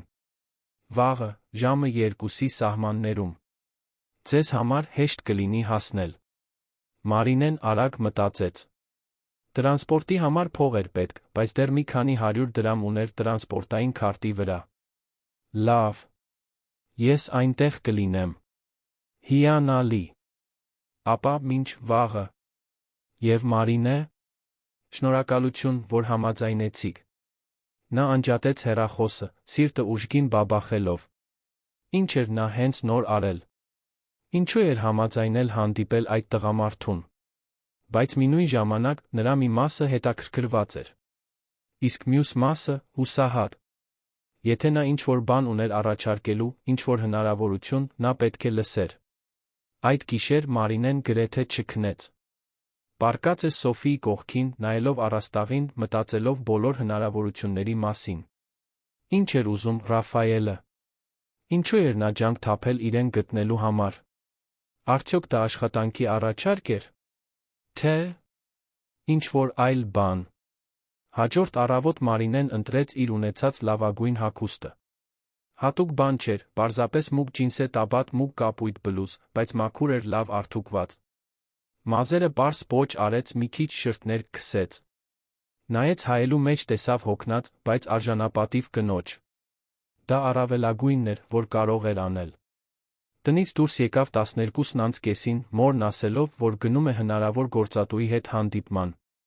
Տիկին Կարինեն նրան օրհնեց խաչակնքելով, ասաց, որ կաղոթի, որ ամեն ինչ լավ լինի։ Ճանապարհը արագ անցավ։ Մարինեն իջավ մոտակա կանգառում, քայլեց դեպի Արտրի կենտրոն։ Գեղեցիկ, ժամանակակից վայր էր, լի թանկարժեք խանութներով, նրբաճաշակ ռեստորաններով։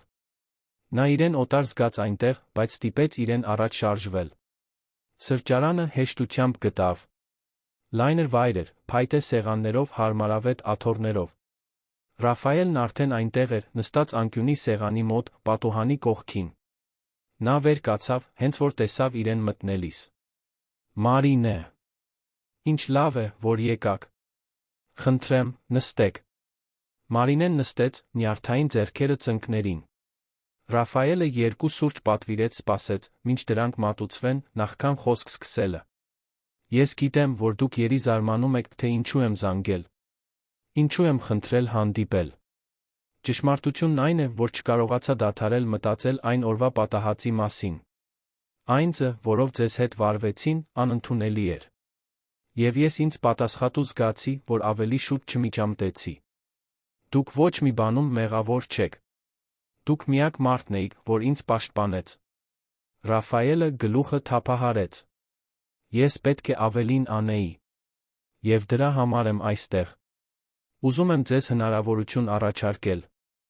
Աշխատանք իմ ընկերությունում։ Մարինեն աչքերը լայն բացեց։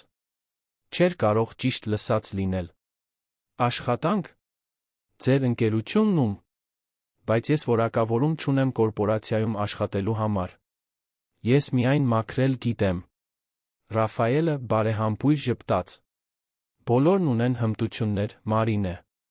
Դուք կարող է դիպլոմ չունենաք, բայց ունեք ավելի կարևոր բան։ Վճռականություն։ Ուժ։ Արժանապատվություն։ Ես դա տեսա ձեր մեջ այն օրը։ Եվ իմ ընկերությանը այդպիսի մարդիկ են պետք։ Բայց ես ինչ կանեի։ Ինչ պաշտոն կլիներ։ Սկզբի համար ինչ-որ պարզ բան։ Վարչական օգնական։ Փաստաթղթեր կազմակերպել, թղթեր արխիվացնել, օգնել այն ամենում, ինչ անհրաժեշտ է։ Ժամանակի ընթացքում դուք կարող եք ավելին սովորել, աճել ընկերության ներսում։ Ես հավատում եմ արժանի մարդկանց հնարավորություններ տալուն։ Մարինեն զգաց, որ արցունքները սպառնում են հոսել, բայց զսպեց։ Չէր կարող այնտեղ լաց լինել։ Ոչ նրա առաջ։ Ես չգիտեմ ինչ ասել։ Ինչու եք դուք դա անում ինձ համար։ Ռաֆայելը մի պահ լռեց, կարծես խնամքով ընտրում էր բառերը։ Որովհետև ես մեծացել եմ տեսնելով, թե ինչպես են իմ մորը վերաբերվում նույն կերպ, ինչպես ձեզ այն օրը։ Նա նույնպես մաքրուհի էր։ Նույնպես անտեսանելի էր։ Եվ ես ինքս ինձ երդվել եմ, որ եթե մի օր իշխանություն ունենամ փոխելու դա, հնարավորություններ տալու նրա նման մարդկանց, ես դա կանեմ։ Այնպես որ, հենց դա եմ անում։ Մարինեն սրբեց մի արցունք, որը դուրս պրծավ, գլխով արեց։ Ես ընդունում եմ։ Ընդունում եմ հնարավորությունը։ Չգիտեմ, բավականաչափ լավը կլինեմ, բայց կփորձեմ։ Իմ լավագույնը կանեմ։ Ես գիտեմ, որ կանեք։ Եվ դուք հիանալի կլինեք։ Կարող եք սկսել հաջորդ երկուշաբթի։ Ես ձեզ կտամ գրասենյակի հասցեն բոլոր մանրամասները։ Սկզբնական աշխատավարձը կրկնակի է այն բանից, ինչ ստանում էիք խանութում, դուք կունենաք արտոնություններ, ինչպիսիք են սննդի կտրոնները, առողջության ապահովագրությունը։ Մարինեն այս անգամ չկարողացավ զսպել արցունքները։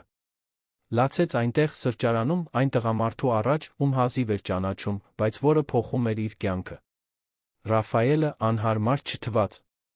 Պարզապես համբերատար սպասեց, մինչ նա ուշքի գա, առաջարկելով անձեռոցիկներ բարի խոսքեր։ Երբ Մարինեն դուրս եկավ այդ սրճարանից, աշխարհը այլ տեսք ուներ։ Գույներն ավելի վառ էին։ Օդն ավելի թեթև։ Նորից հույս կար։ Նա տուն վերադարձավ ժպիտը դեմքին, շաբաթներ շարունակ առաջին անգամ։ Տիկին Կարինեն Սոֆին հյուրասենյակում էին, երբ նա հասավ։ Մարինեն ներս մտավ, հայտարարեց հաստատուն ու ուրախ ձայնով. Ես նոր աշխատանք եմ գտել։ Ավելի լավ աշխատանք։ Մենք լավ կլինենք։ Եվ երեքով գրկախառնվեցին, լաց լինելով ու ծիծաղելով միաժամանակ։ Որովհետև երբեմն, երբ թվում է, թե ամեն ինչ փլուզվում է, հենց այդ ժամանակ է, որ տիեզերքը դավադրություն է կազմակերպում, ամեն ինչ վերակառուցելու ավելի գեղեցիկ ձով։ Մարինեն դեռ չգիտեր, բայց այդ հանդիպումը սրճարանում ընդամենը սկիզբն էր մի ճանապարհորդության, որը կփոխեր ոչ միայն նրա մասնագիտական կյանքը, այլ նրա ամբողջ կյանքը։ Ռաֆայել Մանուկյանը պարզապես առատաձեռն գործատու չէր։ Նա դրանից շատ ավելին կլիներ։ Բայց այդ բացահայտումները կգային ժամանակի ընթացքում։ Առայժմ Մարինեն իրեն թույլ տվեց պարզապես զգալ երախտագիտություն։ Եվ հույս։ Եվ այն զգացումը, որ վերջապես ամեն ինչ սկսում էր իր տեղն ընկնել։ Երկուշաբթին ավելի արագ եկավ, քան Մարինեն սպասում էր։ Նա արթնացավ առավոտյան 5-ին, թե այլս կարիք չուներ այդքան շուտ դուրս գալու։ Դա տարիների սովորությունն էր, մարմինը սովորել էր այդ ռեժիմին։ Բայց այս անգամ ինչ-որ տարբեր բան կար։ Հուզմունք կար։ Նյարդայնություն։ Վախի հույսի խառնուրդ, որը նրան ստիպում էր ավելի կենդանի զգալ, քան երկար ժամանակ զգացել էր։ Մանուկյան կորպորացիա ներդրումները ի գրասենյակը գտնվում էր Ամիրյան փողոցում, Երանի հեղինակավոր շրջաններից մեկում։ Դա ապակուց պողպատիչ ժամանակակից տպավորիչ շենք էր, ճակատին ուղղահայաց այգիով նախասրահով, որը կարծես ճարտարապետական ամսագրից լիներ։ Մարինեն դանդաղ մտավ, իրեն փոքր զգալով այդքան մեծության առաջ։ Ընդունարանի սեղանի մոտ մի երիտասարդ, ուղիղ մազերով բարեհամբույր ժպիտով աղջիկ դիմավորեց նրան։ Բարի լույս։ Դուք հանդիպում ունեք։ Բարի լույս։ Իմ անունը Մարինե է։ Սա իմ աշխատանքի առաջին օրն է։ Պարոն Ռաֆայել Մանուկյանն ասաց, որ այսօր գամ։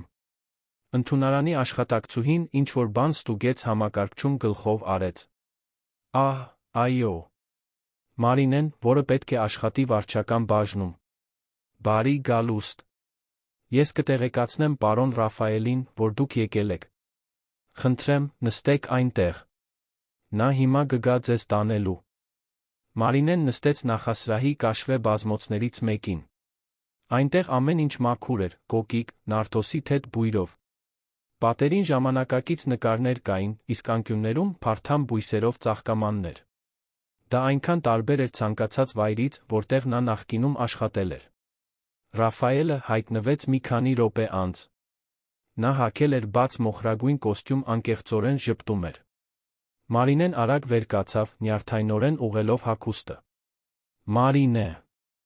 ինչ լավ է քեզ տեսնել։ Պատրաստ ես սկսելու։ Պատրաստ եմ։ Մի քիչ նյարդայնացած, բայց պատրաստ։ Նյարդայնությունը նորմալ է։ Արի, ցույց կտամ, թե որտեղ ես աշխատելու կծանոթացնեմ թիմի հետ։ Նրանք բարձրացան 5-րդ հարկ։ Դա բաց տարածք էր, մի քանի աշխատատեղերով, որոնք բաժանված էին ցածր միջնապատերով։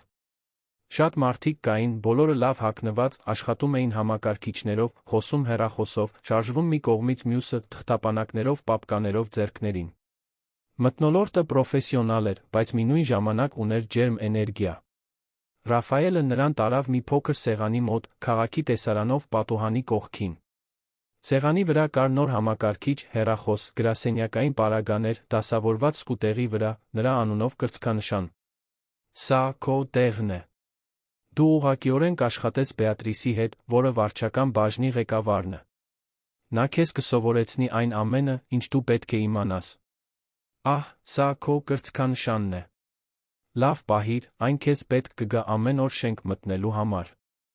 Մարինեն դողացող ձեռքերով վերցրեց կրծքանշանը։ Այնտեղ գրված էր իր անունը, պարզ տառերով։ Մարինե։ Վարչական օգնական։ Նա երբեք այսպիսի կրծքանշան չէր ունեցել։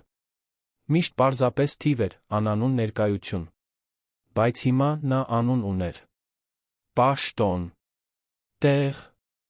Բեատրիսը հայտնվեց մի քանի րոպե անց։ Նա մոտ 40 տարեկան կին էր, կարճ մուգ մազերով, կարմիր շրջանակով, ակնոցներով, ջերմ ժպիտով։ Դուք պետք է Մարինեն լինեք։ Հաճելի է, ես Բեատրիսն եմ։ Բարի գալուստ թիմ։ Նրանք սեղմեցին ձեռքերը, Բեատրիսը անմիջապես սկսեց բացատրել օրվա առաջադրանքները։ Տարբեր բաժիններից եկող փաստաթղթերի կազմակերպում, ստորագրված պայմանագրերի արխիվացում, համակարգչում պարզ աղյուսակների թարմացում, անհրաժեշտության դեպքում հեռախոսազանգերին պատասխանել։ Դրանք հիմնական առաջադրանքներ էին, բայց Մարինեի համար, որը երբեք գրասենյակում չէր աշխատել, ամեն ինչ նոր էր դժվար։ Մի անհանգստացիր, եթե առաջին անգամից ամեն ինչ չհասկանաս։ Անելով ենք սովորում։ Եվ եթե որևէ հարց ունենաս, կարող ես ինձ կանչել։ Ես այնտեղ եմ, այդ սեղանի մոտ, շատ մոտիկ, լավ։ Մարինեն գլխով արեց, երախտապարտ լինելով Բեատրիսի համբերության համար։ Առաջին օրերը դժվար էին։ Մարինեն սխալներ էր անում։ Փաստաթղթերը սխալ տեղերում էր արխիվացնում։ Ավելի երկար էր տում, քան պետք էր, պարզ առաջադրանքները կատարելու համար։ Համակարգիչը առանձին մարտահրավեր էր։ Նա գիտեր հիմունքները, բայց գործիքներից ծրագրերից շատերը լիովին նոր էին իր համար։ Մեկից ավելի անգամ ցանկություն զգաց հանձնվելու, ասելու, որ ունակ չէ, որ հարմար չէ այդ աշխատանքի համար։ Բայց Բեատրիսը միշտ մոտ էր, համբերատար քաջալերող։ Եվ Ռաֆայելը, թե գործադիր տնօրեն էր 1000 ու մի այլ գործ ուներ անելու, օրական առնվազն մեկ անգամ անցնում էր Մարինեի սեղանի մոտով, հարցնելու, թե ինչպես են գործերը։ Հասցնում ես։ Փորձում եմ։ Շատ նոր բաներ կան, բայց սովորում եմ։ Դու լավ ես անում։ Բեատրիսն ինձ ասաց, որ դու նվիրված ես ջանասեր։ Դա է կարևորը։ Առաջին շաբաթվա վերջում Մարինեն արդեն մի փոքր ավելի վստահ էր զգում։ Սկսեց հասկանալ փաստաթղթերի կազմակերպման տրամաբանությունը, ավելի լավ կողմնորոշվել համակարգչի ծրագրերում, ծանոթանալ այնտեղ աշխատող մարդկանց անուններին, դեմքերին։ Եվ երկար ժամանակ անց առաջին անգամ նա տուն էր վերադառնում, իրեն բավարարված զգալով։ Սոֆին անմիջապես նկատեց փոփոխությունը։ Մայրն ավելի շատ էր ժպտում։ Ավելի շատ էներգիա ուներ։ Ընթրիքի ժամանակ աշխատանքի մասին պատմություններ էր պատմում։ Մարինեն խոսում էր Բեատրիսի շինարարական նախագծերի մասին, որոնք ընկերությունը մշակում էր, գրասենյակի պատուհանից բացվող տեսարանի մասին։ Աղջիկը լսում էր ամեն ինչ փայլուն աչքերով, հպարտանալով մորն այդքան երջանիկ տեսնելով։ Տիկին Կարինեն նույնպես նկատեց։ Մի երեկո, երբ երկուսով լվանում էին ընթրիքի սպասքը, ասաց Մարինեին. Դու փոխվել ես, աղջիկս։ Ավելի թեթ ես։ Այս նոր աշխատանքը քեզ լավ է անում։ Այո, մամ։ Ես երբեք չէի մտածի, որ կարող եմ այսպիսի վայրում աշխատել։ Երբեք չէի կարծի, թե ունակ եմ։ Բայց հասցնում եմ։ Եվ գիտես որն է ամենալավը։ Մարդիկ ինձ հարգանքով են վերաբերվում։ Նրանք ինձ տեսնում են։ Ես այնտեղ անտեսանելի չեմ։ Տիկին Կարինեն քնքշորեն համբուրեց դստեր ճակատը։ Դու երբեք անտեսանելի չես եղել, իմ աղջիկ։ Ուղղակի որոշ մարդիկ չգիտեին, թե ինչպես ճիշտ նայել։ Բայց հիմա դու մի տեղում ես, որտեղ քեզ տեսնում են։ Եվ դա օրհնություն է։ Մի քանի շաբաթ անցավ։ Մարինեն ավելի ու ավելի լավ էր հարմարվում։ Բեատրիսը սկսեց նրան ավելի բարդ առաջադրանքներ վստահել։ Մարինեն սովորեց կատարել աղյուսակների հիմնական վերլուծություններ, գրել պրոֆեսիոնալ էլեկտրոնային նամակներ, կազմակերպել հանդիպումներ։ Բացահայտեց, որ բնական տաղանդ ունի օրինաչափություններ գտնելու գործընթացները բարելավելու համար։ Մի քանի անգամ առաջարկեց փոփոխություններ փաստաթղթերի արխիվացման կամ որոշ տեղեկությունների կազմակերպման մեջ, նրա առաջարկներն ընդունվեցին, իրականացվեցին։ Հենց այդպիսի դեպքերից մեկի ժամանակ Ռաֆայելը նրան կանչեց իր սենյակ։ Դա 6-րդ հարկում գտնվող ընդարձակ սենյակ էր, մեծ մահագոնի սեղանով, գրքերով, գավաթներով լի դարակներով, Երանի համայնապատկերային տեսարանով։ Մարինեն նյարդայնացած մտավ, կարծելով, թե ինչ-որ սխալ բան է արել։ Նստիր, Մարինե։ Պետք չէ լարվել։ Ուղղակի ուզում եմ խոսել։ Նա նստեց նրա սեղանի դիմացի աթոռին։ Բեատրիսն ինձ պատմեց պայմանագրերի արխիվը վերակազմակերպելու քո առաջարկների մասին։ Ասաց, որ դու նոր համակարգ ես ստեղծել, որը թիմի շատ ժամանակ է խնայում։ Ես տպավորված եմ։ Մարինեն զգաց, որ դեմքը տաքանում է։ Ահ, դա պարզապես մի պարզ գաղափար էր։ Ես նկատեցի, որ մենք շատ ժամանակ ենք կորցնում փաստաթղթերը փնտրելիս, ուստի մտածեցի դրանք ավելի լավ կազմակերպելու միջոցի մասին։ Դա պարզապես պարզ գաղափար չէր։ Դա խելացի գաղափար էր։ Եվ դա ցույց է տալիս, որ դու ավելի ներուժ ունես, քան պարզապես թղթեր արխիվացնելը։ Ես մտածում էի քեզ պաշտոնի բարձրացում առաջարկելու մասին։ Կհամաձայնեիր ստանձնել նախագծերի օգնականի դեր։ Ավելի լավ աշխատավարձ, ավելի մեծ պատասխանատվություններ կունենայիր, բայց գիտեմ, որ դու կհասցնես։ Մարինեն անխոս մնաց։ Պաշտոնի բարձրացում։ 2 ամսից քիչ աշխատանքում արդեն պաշտոնի բարձրացում էր ստանում։ Անիրական էր թվում։ Ես չգիտեմ ինչ ասել։ Իհարկե կհամաձայնեմ։ Շնորհակալություն վստահության համար, պարոն Ռաֆայել։ Կարող ես ինձ ուղղակի Ռաֆայել ասել։ Մենք այստեղ թիմով ենք աշխատում։ Եվ պետք չէ շնորհակալություն հայտնել։ Դու արժանի ես այս հնարավորությանը։ Այդ օրվանից Մարինեի կյանքն էլ ավելի փոխվեց։ Որպես նախագծերի օգնական, նա սկսեց մասնակցել հանդիպումների, հետել անշարժ գույքի զարգացման նախագծերին, հասկանալ, թե ինչպես է ամբողջ գործընթացն աշխատում։ Շատ աշխատանք էր, շատ նոր տեղեկատվություն, բայց նա ամեն ինչ կլանում էր սպունգի պես։ Մանրամասն նշումներ էր անում, հարցեր էր տալիս, երբ կասկածներ ուներ, սովորում էր տանը երեկոյան, երբ Սոֆին քնում էր։ Ռաֆայելը սկսեց նրան ավելի ու ավելի շատ ներգրավել։ Հարցնում էր նրա կարծիքը նախագծերի որոշ ասպեկտների վերաբերյալ։ Տանում էր նրան շինարարական հրապարակներ։ Ներկայացնում էր նրան ներդրողներին, գործընկերներին որպես թիմի կարևոր անդամ։ Եվ Մարինեն ծաղկում էր հարգանքի հնարավորությունների այդ միջավայրում։ Բայց փոխվում էր ոչ միայն աշխատանքը։ Ինչ-որ այլ բան էր տեղի ունենում, ինչ-որ բան, որը Մարինեին որոշ ժամանակ պահանջվեց նկատելու համար։ Ռաֆայելը սկսեց ավելի հաճախ հայտնվել նրա սեղանի մոտ։ Արագ զրույցները վերածվում էին երկար զրույցների։ Աշխատանքի մասին հարցերը վերածվում էին նրա կյանքի մասին հարցերի։ Նա ուզում էր իմանալ Սոֆիի, նրա սիրելի խաղերի, դպրոցում նրա առաջադիմության մասին։ Ուզում էր իմանալ տիկին Կարինեի, նրա առողջության որևէ կարիք ունենալու մասին։ Եվ Մարինեն նկատում էր, որ այդ հարցերում անկեղծություն կար։ Դրանք պարզապես դատարկ քաղաքավարություններ չէին։ Ռաֆայելն իսկապես հոգ էր տանում։ Մի անգամ Սոֆին հիվանդացավ։ Ուժեղ գրիպ, որը նրան մի քանի օր ջերմության թուլության մեջ պահեց։ Մարինեն ստիպված էր 1 օր բացակայել աշխատանքից, նրան բժշկի տանելու խնամելու համար։ Հաջորդ օրը վերադառնալով նա իր սեղանին գտավ մի մեծ զամբյուղ, լի մրգերով, բնական հյութերով, մանկական դեղամիջոցներով, փափուկ արջուկով, որի վրա բացիկ կար Սոֆիի համար։ Արագ ապաքինում։ Ռաֆայել։ Մարինեն երկար նայեց այդ զամբյուղին, կրծքում տարօրինակ զգացում ունենալով։ Դա միայն երախտագիտություն չէր։ Ավելի խորը բան էր։ Մի բան, որը նրան մի քիչ վախեցնում էր։ Բեատրիսը նկատեց մոտեցավ իմաստուն ժպիտով։ Ռաֆայելը հիանալի ղեկավար է, այնպես չէ՞։ Երբեք չեմ տեսել մեկին, որ այդքան հոգ տանի աշխատակիցների մասին։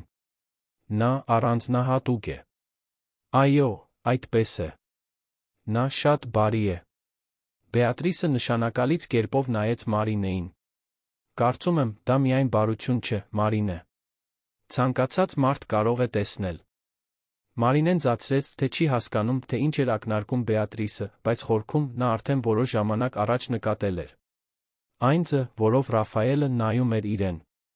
Ինչպես միշտ պատրվակ էր գտնում իր սեղանի մոտով անցնելու համար։ Ինչպես այլ կերպ էր ժպտում, երբ խոսում էր իր հետ։ Այնտեղ ինչ-որ բան կար։ Մի բան, որը դուրս էր պրոֆեսիոնալ հարաբերություններից։ Եվ ամենավախենալին այն էր, որ Մարինեն նույնը զգում էր։ Նա 32 տարեկան էր, երկար ժամանակ չէր մտածել սիրավեպի մասին։ Այն բանից հետո, երբ Սոֆիի հայրը հեռացավ, երբ նա դեռ հղի էր, Մարինեն փակել էր իր այդ մասը։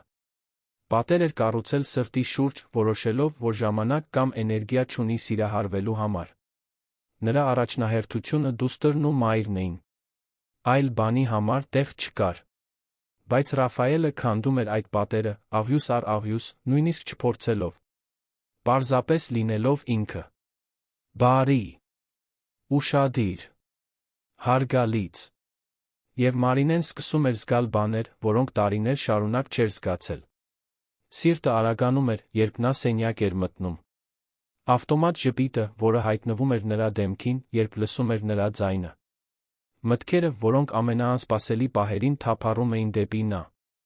Մի շաբաթ օր, Մարինեի ընկերությունում աշխատանքի անցնելուց 3 ամիս անց, Ռաֆայելը անսովոր հրավեր արեց։ Մարինե, ես գիտեմ, որ կարող է տարօրինակ թվալ, բայց կցանկանայի քեզ, Սոֆիին մորթ հրավիրել զբոսանքի։ Այս հանգստյան օրերին հաղթանակի զբոսայգում արհեստների տոնավաճառ կա։ Մտածեցի, որ Սոֆիին կարող է դուր գալ։ Եվ հետո կարող ենք այնտեղ ճաշել։ Առանց պարտավորությունների, պարզապես զբոսանք։ Համաձայն ես։ Մարինեն տատանվեց։ Դա այլս պրոֆեսիոնալ հարաբերություն չէր։ Դա սահման էր հատում։ Բայց մինույն ժամանակ նա ուզում էր գնալ։ Ուզում էր, որ Սոֆին ծանոթանա Ռաֆայելի հետ։ Ուզում էր նրա հետ ժամանակ անցկացնել գրասենյակից դուրս։ Ուզում էր տեսնել, թե արդյոք այն, ինչ զգում էր, իրական է, թե պարզապես իր երակայության արդյունք։ Համաձայն եմ։ Սոֆին կհավանի։ Երկար ժամանակ է, ինչ իսկական զբոսանքի չենք գնացել։ Շաբաթ օրը Մարինեն վաղ արթնացավ, ընտրեց գեղեցիկ, բայց պարզ հագուստ։ Բաց կապույտ զգեստ, ցածր սանդալներ, մազերը ամիսներ շարունակ առաջին անգամ արձակած։ Սոֆին շատ ուրախացավ, երբ իմացավ, որ գնում են այգի կծանոթանան Ռաֆայելի հետ, որի մասին մայրն այդքան շատ էր խոսում։ Ռաֆայելը նրանց վերցրեց տնից կեսօրին։ Նա վարում էր համեստ, ոչ շքեղ մեքենա, բոլորին ողջունեց ջերմ ժպիտով։ Տիկին Կարինեն ուշադիր զննում էր երիտասարդին, գնահատելով նրան այն մայրական հայացքով, որը տեսնում է արտաքինից այն կողմ։ Եվ Մարինեն նկատեց, որ մայրը հավանեց։ Զբոսանքը հիանալի էր։ Հաղթանակի զբոսայգին լիքն էր, բայց լավ, կենդանի ձով։ Արհեստների տոնավաճառում ամեն տեսակի կրպակներ կային, վաճառելով հագուստ, զարդեր, փայտե խաղալիքներ, ավանդական ուտեստներ։ Սոֆին վազում էր կրպակից կրպակ, հիացած ամեն ինչով։ Ռաֆայելը նրան ուղեկցում էր, կատակներ անելով, նրա համար բամբակե քաղցրավենիք գնելով, բնական հեշտությամբ շահելով նրա վստահությունը։ Մարինեն դիտում էր տեսարանը սիրտը սեղմված։ Տեսնել դստերը այդպես ժպտալիս, տեսնել մի լավ տղամարդու, որը նրան քնքշորեն է վերաբերվում, մի բան էր, որը նա երբեք չէր պատկերացնի, թե կարող է ունենալ։ Տիկին Կարինեն նույնպես ժպտում էր, նստած ստվերում գտնվող նստարանին, դիտելով թոռնուհու խաղը։ Նա լավ տղամարդ է, Մարինե։ Հայացքից երում է։ Այն ծից, որով նա ձեզ հետ է վարվում, ցածրաձայն ասաց տիկին Կարինեն։ Գիտեմ, մամ։ Բայց վախենում եմ։ Վախենում եմ վիրավորվելուց։ Վախենում եմ Սոֆիին վիրավորելուց։ Ապրելը վախենալ է, աղջիկս։ Բայց երբեմն մենք պետք է քայլ անենք նույնիսկ վախով։ Որովհետև մյուս կողմում կարող է ինչ-որ գեղեցիկ բան լինել։ Նրանք ճաշեցին այգու մոտ գտնվող մի պարզ ռեստորանում։ Ռաֆայելը պնդեց, որ ամեն ինչի համար ինքը վճարի, չնայած Մարինեի բողոքներին։ Խոսեցին ամեն ինչի մասին։ Իրենց մանկության երազանքների, ապագայի ծրագրերի մասին։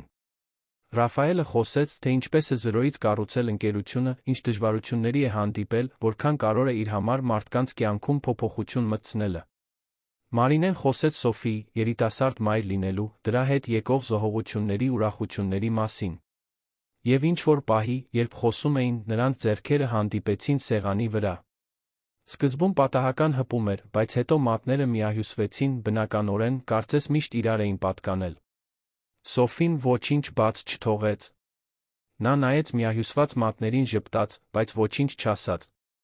Տիկին Կարինեն նույնպես տեսավ գլխով արեց, լուռ հավանություն տալով։ Երբ երեկոյան վերադարձան տուն, Մարինեն գիտեր, որ ինչ-որ բան փոխվել է։ Որ այլս հնարավոր չէ ձացնել, թե դա պարզապես ընկերություն է կամ երախտագիտություն։ Այնտեղ իրական զգացմունքներ կային։ Ուժեղ, վախեցնող, բայց իրական։ Ռաֆայելը նրան ուղեկցեց մինչ բնակարանի դուռը։ Սոֆին տիկին Կարինեն արդեն մտել էին, երկուսին միայնակ թողնելով միջանցքում։ Շնորհակալություն այսօրվա համար։ Սոֆին հիացած էր։ Եվ ես նույնպես։ Ռաֆայելը ժպտաց այն ժպիտով, որը ստիպում էր Մարինեի սրտին արագ բաբախել։ Ես եմ շնորհակալ, որ համաձայնեցիր։ Գիտես, Մարինե, ես գիտեմ, որ մենք պրոֆեսիոնալ հարաբերություններ ունենք, չեմ ուզում, որ դա քեզ անհարմար դրության մեջ դնի, բայց պետք է անկեղծ լինեմ։ Դու ինձ դուր ես գալիս։ Շատ ավելի, քան պետք է դուր գար պարզապես աշխատակցուհին։ Եվ ես այլս չեմ կարող ձացնել, թե ոչինչ չեմ զգում։ Մարինեն զգաց, որ արցունքները սպառնում են հոսել, բայց այս անգամ դրանք լավ արցունքներ էին։ Դու էլ ինձ դուր ես գալիս, Ռաֆայել։ Ես փորձել եմ հերքել, բայց այլս չի ստացվում։ Ուղղակի վախենում եմ։ Վախենում եմ, թե ինչ կմտածեն մարդիկ։ Վախենում եմ, որ դա կբարդացնի իրավիճակը։ Ռաֆայելը քնքշորեն բռնեց Մարինեի դեմքը ձեռքերով։ Մենք կամաց կգնանք։ Առանց շտապելու։ Եվ թե ինչ են մտածում մարդիկ, կարևոր չէ։ Կարևորն այն է, թե ինչ ենք մենք զգում։ Պատրաստ ես փորձել։ Մարինեն նայեց նրա աչքերի մեջ, տեսավ անկեղծություն։ Տեսավ քնքշություն։ Տեսավ մի բան, որը շատ նման էր սիրո։ Պատրաստ եմ։ Պատրաստ եմ փորձել։ Եվ այնտեղ, կենտրոնի հին շենքի այդ պարզ միջանցքում, Մարինեն Ռաֆայելը առաջին անգամ համբուրվեցին։ Դա նուրբ համբույր էր, լի խոստումներով, հույսերով։ Մի համբույր, որը կնքեց մի բանի սկիզբ, որի մասին նրանցից ոչ մեկը դեռ չգիտեր, բայց որը կփոխեր նրանց կյանքերն ընդմիշտ։ Հաջորդ ամիսներին հարաբերությունները ծաղկեցին։ Ռաֆայելը բնական կերպով դարձավ Մարինեի կյանքի մի մասը։ Նա գալիս էր բնակարան ընթրիքի, օգնում էր Սոֆիին տնային աշխատանքներում, երկար զրուցում տիկին Կարինեի հետ բուժիչ բույսերի մասին, մի հետաքրքրություն, որը երկուսն էլ կիսում էին։ Նա ներկա էր պարզ կարևոր պահերին։ Եվ Սոֆին նրան պաշտում էր։ Նրան Ռաֆայել անվանում վազում էր գրկելու, երբ նա գալիս էր։ Աշխատանքում նրանք պահպանում էին պրոֆեսիոնալիզմը։ Մարինեն շարունակում էր իր աշխատանքը գերազանց կատարել, իսկ Ռաֆայելը շարունակում էր լինել արդար ղեկավար։ Բայց գրասենյակում բոլորը գիտեին, որ այնտեղ ինչ-որ բան կա։ Եվ ոչ ոք կարծես թե դեմ չէր։ Իրականում, թիմը հավանություն էր տալիս։ Ասում էին, որ երբեք Ռաֆայելին այդքան երջանիկ չեն տեսել։ Բայց ամեն ինչ հեշտ չէր լինելու։ Որովհետև յուրաքանչյուր սիրո պատմության մեջ խոչընդոտներ կան։ Եվ Մարինեի Ռաֆայելի խոչընդոտը պատրաստվում էր հայտնվել հզոր տղամարդու տեսքով, որը հավանություն չէր տալիս այդ միությանը։ Ռաֆայելի հայրը։ Մի մարդ, որը հավատում էր, որ իր որդին արժանի է իր սոցիալական շրջանակից մեկին։ Մեկին, որը պարզապես աշխատակցուհի չէր։ Մեկին, որը աղքատությունից չէր եկել։ Եվ երբ այդ մարդը որոշեր գործել, Մարինեն պետք է ապացուցեր, որ իր սերը բավականաչափ ուժեղ է, դիմակայելու ցանկացած փոթորկի։ Ձմեռը երանում իր տեղը զիջել էր գարնանը։ Ծառերը նորից ծաղկել էին, փողոցները լցնելով վառ գույներով։ Եվ Մարինեի կյանքը նույնպես ծաղկում էր։ Երջանկություն կար նրա գոյության յուրաքանչյուր անկյունում։ Աշխատանքում նա դարձել էր թիմի հիմնական մասը, հարգված բոլորի կողմից։ Տանը բնակարանն ավելի ուրախ էր, ավելի կենդանի։ Սոֆին ավելի շատ էր ծիծաղում, տիկին Կարինեն ավելի շատ ժպտում։ Եվ Մարինեն երկար տարիներ անց առաջին անգամ իրեն թույլ էր տալիս երազել այլ ապագայի մասին։ Ռաֆայելը այդ նոր ապագայի կենտրոնն էր։ Նա ներկա էր ամեն ինչում։ Պարզ ընթրիքներին, որոնք կիսում էին Սոֆիի դպրոցական պատմություններին, տիկին Կարինեի հետ փիլիսոփայական զրույցներին։ Նա տեղավորվել էր նրանց կյանքում, ինչպես մի կտոր, որը միշտ պակասել է։ Եվ Մարինեն բռնում էր իրեն մտածելիս բաների մասին, որոնք երբեք չէր համարձակվել մտածել։ Ամուսնություն։ Լիարժեք ընտանիք։ Մի տուն, որտեղ սերը առատ է։ Բայց կյանքը յուրահատուկ ծունի մեզ հիշեցնելու, որ ոչինչ պարզ չէ։ Որ յուրաքանչյուր երջանկություն իր գինն ունի։ Եվ Մարինեի ու Ռաֆայելի երջանկության գինը պատրաստվում էր գանձվել։ Մի 5 շաբթի ցերեկ էր, երբ ամեն ինչ սկսեց փոխվել։ Մարինեն իր սեղանի մոտ էր, որոշ փաստաթղթեր էր վերանայում, երբ Բեատրիսը մոտեցավ անհանգիստ արտահայտությամբ։ Մարինե, պարոն Ալբերտ Մանուկյանն այստեղ է։ Նա ուզում է քեզ հետ խոսել։ Մարինեն շփոթված բարձրացրեց հայացքը։ Ալբերտ Մանուկյանը։ Ռաֆայելի, հա, իրը։ Այո, հենց ինքը։ Նա 6-րդ հարկի ժողովների սրահում է։ Հատուկ խնդրել է խոսել քեզ հետ։ Միայնակ։ Սառը դող անցավ Մարինեի ողնաշարով։ Նա երբեք անձամբ չէր հանդիպել Ռաֆայելի հորը։ Գիտեր, որ նա ընկերության հիմնադիրն է, որ զրոյից կայսրություն է կառուցել, որ հզոր ազդեցիկ մարդ է։ Գիտեր նա, որ նա կիսաթոշակի մեջ է, գրասենյակում հայտնվում է միայն երբեմն։ Ռաֆայելը քիչ էր խոսում հոր մասին, բայց հազվադեպ դեպքերում, երբ հիշատակում էր, ձայնի մեջ լարվածություն կար։ Հեռավորություն։ Մարինեն խորը շունչ քաշեց, վեր կացավ։ Լավ։ Հիմա կբարձրանամ։ Վերելակով բարձրացավ 6-րդ հարկ, սիրտը ուժգին բաբախելով կրծքում։ Բնազդաբար գիտեր, որ այդ զրույցը լավ չի լինելու։ Հասավ ժողովների սրահ, թակեց դուռը։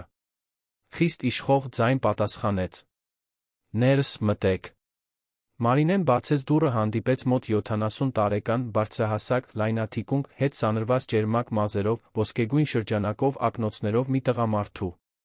Նա հագել էր անթերի կոստյում, ուներ մի ներկայություն, որը տիրում էր միջավայրին։ Սա Ալբերտ Մանուկյանն էր։ Եվ Մարինեն անմիջապես հասկացավ, թե որտեղից էր Ռաֆայելը ժառանգել իր կեցվածքը, բայց նա նկատեց, որ հայր ու որդի շատ տարբեր էին։ Այնտեղ, որտեղ Ռաֆայելը բարություն ուներ, Ալբերտը խստություն։ Այնտեղ, որտեղ Ռաֆայելը կարեկցանք ուներ, Ալբերտը պրագմատիզմ։ Նստեք, ասաց Ալբերտը, մատնացույց անելով երկար սեղանի մյուս կողմի աթոռը։ Մարինեն նստեց, մեջքն ուղիղ պահելով, ձեռքերը ծնկներին։ Չէր պատրաստվում վախեցած ելալ, թե ներսում դողում էր։ Դուք երազարմանում եք, թե ինչու եմ խնդրել խոսել ձեզ հետ, սկսեց Ալբերտը, հանելով ակնոցները, հանգիստ սրբելով դրանք կտորե անձեռոցիկով։ Պարզ է։ Ուզում եմ, որ դուք հեռու մնաք իմ որդուց։ Մարինեն զգաց, կարծես ստամոքսին հարված ստացավ։ Բայց ստիպեց իրեն հանգստություն պահպանել։ Ամբողջ հարգանքով, պարոն Ալբերտ, դա որոշում չէ, որը դուք կարող եք կայացնել։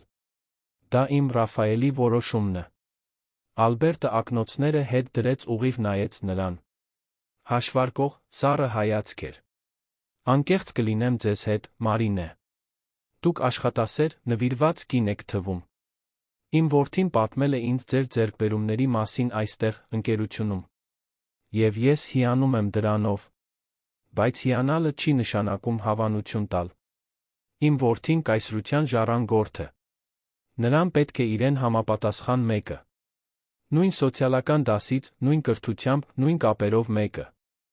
Մարինեն զգաց, որ զայրույթը աճում է իր մեջ, բայց ձայնը հաստատուն պահեց։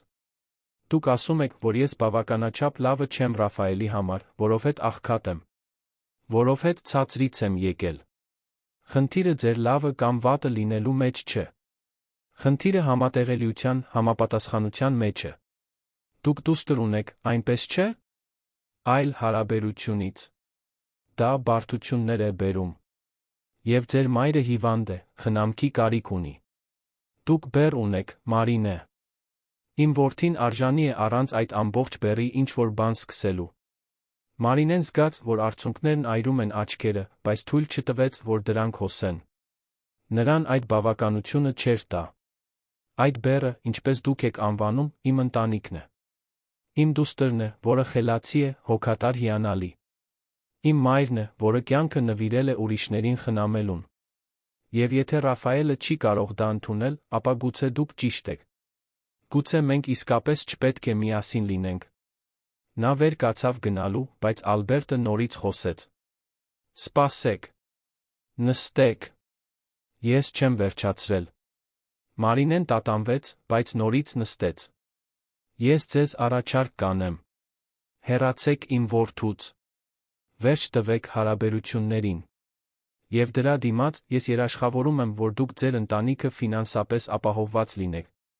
Ես կարող եմ ձեզ համար ավելի լավ աշխատանք գտնել այլ ընկերությունում, գերազանց աշխատավարձով։ Ես կարող եմ երաշխավորել առաջնակարգ բժշկական խնամք ձեր մոր համար։ Ես կարող եմ վճարել լավագույն դպրոցի համար ձեր դստեր։ Այն ամենը, ինչ ձեզ անհրաժեշտ է։ Մարինեն անհավատորեն նայում էր այդ մարդուն։ Նա փորձում էր գնել իրեն։ Փորձում էր փող օգտագործել իրեն Ռաֆայելից բաժանելու համար։ Դուք իսկապես կարծում եք, որ ես դա կընդունեի։ Կարծում եք, որ ես կվաճառեի իմ սերը, իմ դստեր երջանկությունը փողի դիմաց։ Բոլորն իրենց գինն ունեն, Մարինե։ Պարզապես պետք է ճիշտ արժեքը գտնել։ Մարինեն նորից վեր կացավ, այս անգամ վճռականորեն։ Ես գին չունեմ, պարոն Ալբերտ։ Եվ Ռաֆայելը նույնպես ապրանք չէ, որը դուք կարող եք վերահսկել։ Նա չափահաս մարդ է, ունակ իր սեփական որոշումները կայացնելու։ Եվ եթե դուք չեք կարողանում տեսնել, թե որքան երջանիկ է նա ինձ հետ, ապա խնդիրն իմ մեջ չէ։ Խնդիրը ձեր մեջ է։ Եվ դուրս եկավ սենյակից, դուռը շրխկացնելով ավելի ուժեղ, քան մտադրվել էր։ Վերելակով իջավ, դողալով զայրույթից, վրդովմունքից։ Վերադարձավ իր սեղանին, փորձեց աշխատել, բայց չկարողացավ կենտրոնանալ։ Ալբերտի հետ զրույցը անընդհատ պտտվում էր նրա մտքում։ Նրա յուրաքանչյուր խոսքը բաց վերքի պես էր։ Բավականաչափ լավը չեմ։ Բեռ ունեմ։ Նույն դասից չեմ։ Ռաֆայելը հայտնվեց նրա սեղանի մոտ երեկոյան։ Բար։ Ամեն ինչ կարգին է։ Լարված ես թվում։ Մարինեն նայեց նրան, որոշեց ամեն ինչ պատմել։ Չէր պատրաստվում թաքցնել։ Նրան տարավ մի դատարկ սենյակ, պատմեց Ալբերտի հետ ամբողջ զրույցը։ Տեսավ, թե ինչպես Ռաֆայելի արտահայտությունը զարմանքից փոխվեց զայրույթի։ Հա, իրս դա արել է։ Նա քեզ փող է առաջարկել ինձնից հեռու մնալու համար։ Արել է։ Եվ հստակ հասկացրել, որ ինձ քեզ համար հարմար չի համարում։ Ռաֆայելը ձեռքերն անցկացրեց դեմքի վրայով, հուսահատված։ Մարինե, ես շատ եմ ցավում։ Հայրս բարդ մարդ է։ Նա միշտ վերահսկող է եղել, միշտ ուզեցել է իմ կյանքում ամեն ինչ որոշել։ Բայց սա սահմաններն անցավ։ Ռաֆայել, գուցե նա ճիշտ է։ Գուցե մենք շատ տարբեր աշխարհներից ենք։ Գուցե սա երկարաժամկետ հեռանկարում չաշխատի։ Ռաֆայելը երկու ձեռքով բռնեց Մարինեի դեմքը, ստիպելով նրան նայել իր աչքերին։ Այդպես մի ասա։ Թույլ մի տուր, որ նրա խոսքերը մտնեն քո գլուխը։ Ինձ համար կարևոր չէ, թե դու որտեղից ես եկել։ Ինձ համար կարևոր է, թե դու ով ես։ Եվ ես քեզ սիրում եմ, Մարինե։ Սիրում եմ քեզ, սիրում եմ Սոֆիին, սիրում եմ տիկին Կարինեին։ Դուք հիմա իմ ընտանիքն եք։ Մարինեն զգաց, որ արցունքները վերջապես հոսում են։ Ես էլ քեզ եմ սիրում։ Բայց վախենում եմ, Ռաֆայել։ Վախենում եմ, որ քո ընտանիքը երբեք ինձ չի ընդունի։ Վախենում եմ, որ դա վերջում մեզ կբաժանի։ Ապա թույլ տուր ցույց տալ քեզ, որ դա տեղի չի ունենա։ Թույլ տուր ապացուցել, որ ես քեզ եմ ընտրում։ Ռաֆայելը հանդիպում նշանակեց հոր հետ հենց այդ երեկո։ Մարինեն ներկա չէր, բայց Ռաֆայելը հետո պատմեց, թե ինչ տեղի ունեցավ։ Զրույցը լարված էր, լի մեղադրանքներով երկու կողմից։ Ալբերտը փորձեց համոզել Ռաֆայելին, որ նա սխալ է գործում։ Փորձեց օգտագործել տրամաբանական, էմոցիոնալ, ֆինանսական փաստարկներ։ Նույնիսկ սպառնաց ժառանգությունից զրկել Ռաֆայելին, եթե նա շարունակի Մարինեի հետ լինել։ Եվ հենց այդ ժամանակ Ռաֆայելը կայացրեց իր կյանքի ամենադժվար որոշումը. «Ապա զրկիր ինձ ժառանգությունից, Հայր։ Հանիր իմ անունը ընկերությունից, եթե ուզում ես։ Ամեն ինչ վերցրու, որովհետև ես Մարինեից հրաժարվելու չեմ։ Նա ամենալավ բանն է, որ երբե պատահել է ինձ հետ։ Եվ եթե դուք չեք կարողանում դա տեսնել, եթե չեք կարողանում հարգել իմ ընտրությունը, ապա գուցե ավելի լավ է, որ մենք մի որոշ ժամանակ հեռու մնանք»։ Ալբերտը ցնցված էր։ Երբեք չէր պատկերացնի, որ որդին այդքան հեռու կգնա։ Բայց Ռաֆայելը հաստատուն էր իր որոշման մեջ։ Հաջորդ օրերը դժվար էին։ Ռաֆայելը հեռացավ հորից, դա ծանր էր նրա համար։ Մարինեն տեսնում էր տխրությունը նրա աչքերում, նույնիսկ երբ նա փորձում էր թաքցնել։ Նա իրեն մեղավոր էր զգում, կարծես ինքն էր պատասխանատու այդ ընտանեկան կապը խզելու համար։ Բայց Ռաֆայելը միշտ հանգստացնում էր նրան։ Սա քո մեղքը չէ։ Սա մի իրավիճակ էր, որը պետք է տեղի ունենար։ Հայրս պետք է հասկանա, որ չի կարող իմ կյանքը ընդմիշտ վերահսկել։ Տիկին Կարինեն իր տարիների իմաստությամբ մխիթարության խոսքեր առաջարկեց մի երեկո, երբ Ռաֆայելը նրանց հետ ընթրում էր։ Որդիս, ես հասկանում եմ քո ցավը։ Ընտանիքը բարդ բան է։ Բայց երբեմն մենք պետք է ստեղծենք մեր սեփական ընտանիքը, այն մարդկանցով, ում մենք ենք ընտրում։ Եվ դու ընտրել ես Մարինեին, ընտրել ես Սոֆիին, ընտրել ես մեզ։ Եվ մենք էլ քեզ ենք ընտրել։ Դա ավելին արժե, քան ցանկացած փող, ցանկացած ժառանգություն։ Ռաֆայելը երախտագիտությամբ ժպտաց։ Շնորհակալ եմ, տիկին Կարինե։ Դուք միշտ գիտեք, թե ինչ ասել։ Շաբաթներ անցան։ Մարինեն Ռաֆայելը շարունակեցին միասին լինել, ավելի ուժեղ, քան երբե։ Նա պաշտոնապես նրան ընկերության առաջարկ արեց, ծաղիկներով ամեն ինչով։ Սոֆին հիացած էր, հարցնելով, թե արդյոք Ռաֆայելը հիմա իր հայրը կլինի։ Ռաֆայելը գրկեց նրան ասաց, որ շատ կուզենար լինել, եթե նա թույլ տա։ Աշխատանքում Մարինեն շարունակում էր աչքի ընկնել։ Նորից պաշտոնի բարձրացում ստացավ, այս անգամ դառնալով նախագծերի համակարգող։ Բեատրիսը գրասենյակում փոքրիկ անակնկալ երեկույթ կազմակերպեց, նշելու համար։ Եվ առաջին անգամ Մարինեն իրեն իսկապես ավելի մեծ բանի մաս զգաց։ Նա այլս անտեսանելի կինը չէր։ Նրան տեսնում էին, գնահատում, սիրում։ Մի շաբաթ օր, Ալբերտի հետ զրույցից 6 ամիս անց, ինչ-որ անսպասելի բան տեղի ունեցավ։ Մարինեն տանն էր Սոֆիի հետ, դպրոցական երեկույթի համար շոկոլադե գնդիկներ էր պատրաստում, երբ դռան զանգը հնչեց։ Նա բացեց դուռը քարացավ։ Ալբերտ Մանուկյանն էր։ Պարոն Ալբերտ, ի՞նչ եք անում այստեղ։ Ալբերտը այլ տեսք ուներ։ Ավելի քիչ տպավորիչ։ Ավելի մարդկային։ Նրա աչքերում ինչ-որ բան կար, որը Մարինեն նախկինում չէր տեսել։ Խոցելիություն։ Կարող եմ ներս մտնել։ Կցանկանայի խոսել։ Մարինեն տատանվեց, բայց համաձայնեց։ Նրան տարավ բնակարանի պարզ հյուրասենյակ։ Սոֆին հետաքրքրությամբ նայեց այդ անծանոթ տղամարդուն, բայց շարունակեց խառնել շոկոլադե գնդիկները խոհանոցում տիկին Կարինեի հետ։ Ալբերտը նստեց բազմոցին մի պահ լուռ մնաց, նախքան խոսելը։ Եկել եմ ներողություն խնդրեմ։ Այն բանի համար, թե ինչպես վարվեցի ձեզ հետ։ Այն բաների համար, որ ասացի։ Ես սխալ էի։ Մարինեն չափազանց զարմացած էր, որպեսզի անմիջապես պատասխաներ։ Իմ որդին ամիսներ շարունակ ինձ հետ չի խոսում, շարունակեց Ալբերտը, ձայնը խեղդվելով։ Եվ ես հասկացա, որ կորցրել եմ նրան։ Կորցրել եմ իմ որդուն իմ հպարտության, իմ մեծամտության պատճառով։ Ես կարծում էի, թե գիտեմ, թե ինչն է նրա համար լավագույնը, բայց իրականում նա միշտ իմացել է։ Եվ ես չափազանց հիմար էի տեսնելու համար։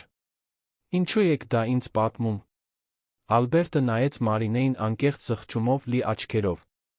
Որովհետև դուք նրան երջանիկ եք դարձնում։ Ավելի երջանիկ, քան ես երբեք նրան տեսել եմ ամբողջ կյանքում։ Եվ ես եսասեր էի, փորձելով դա նրանից խլել։ Իմ կինը, Ռաֆայելի մայրը, նա մահացել է շատ տարիներ առաջ։ Եվ մահից առաջ նա ինձ ստիպեց խոստանալ, որ կխնամեմ մեր որդուն, կերաշխավորեմ նրա երջանկությունը։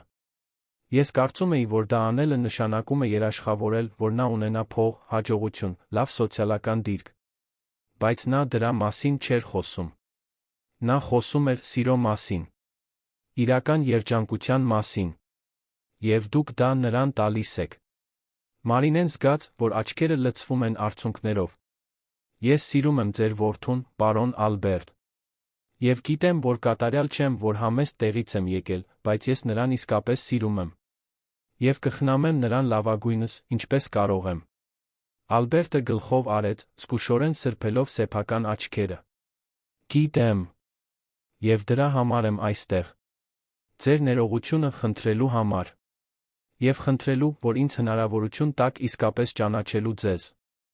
Ձեր կյանքի մի մասը լինելու, եթե ինձ ընդունեք։ Այդ պահին Սոֆին հայտնվեց հյուրասենյակում շոկոլադե գնդիկներով ափսեով։ Կուզե՞ք։ Ես ու տատիկն ենք պատրաստել։ Ալբերտը նայեց փայլուն աչքերով բաց ժպիտով այդ աղջկան, ինչ-որ բան նրա ներսում կոտրվեց։ Նա ընդունեց շոկոլադե գնդիկը ժպտաց, անկեղծ ժպիտով։ Շնորհակալ եմ։ Շատ համեղ է։ Սոֆին հպարտ ժպտաց վերադարձավ խոհանոց։ Տիկին Կարինեն դռան մոտից հետում էր ամեն ինչին, իմաստուն ժպիտը դեմքին։ Այդ այցը հաշտության սկիզբն էր։ Ալբերտը սկսեց ավելի հաճախ հայտնվել, միշտ հարգալից, միշտ փորձելով քավել իր մեղքը։ Փոքր, բայց նշանակալից նվերներ էր բերում Սոֆիի համար։ Երկար զրուցում էր տիկին Կարինեի հետ կյանքի մասին։ Եվ, կամաց-կամաց, շահեց Մարինեի ներողամտությունը։ Ռաֆայելը հուզվեց, երբ Մարինեն պատմեց հոր այցի մասին։ Նրանք հանդիպեցին մի քանի օր անց, զրույցը լի էր արցունքներով ու գրկախառնություններով։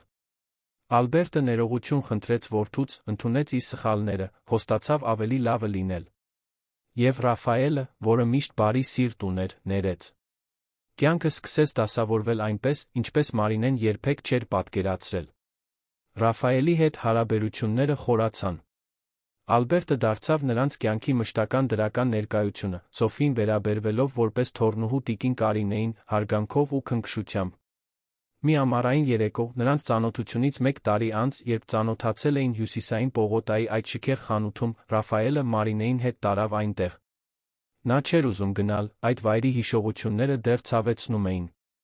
Բայց Ռաֆայելը բնդեց։ Վստահիր ինձ։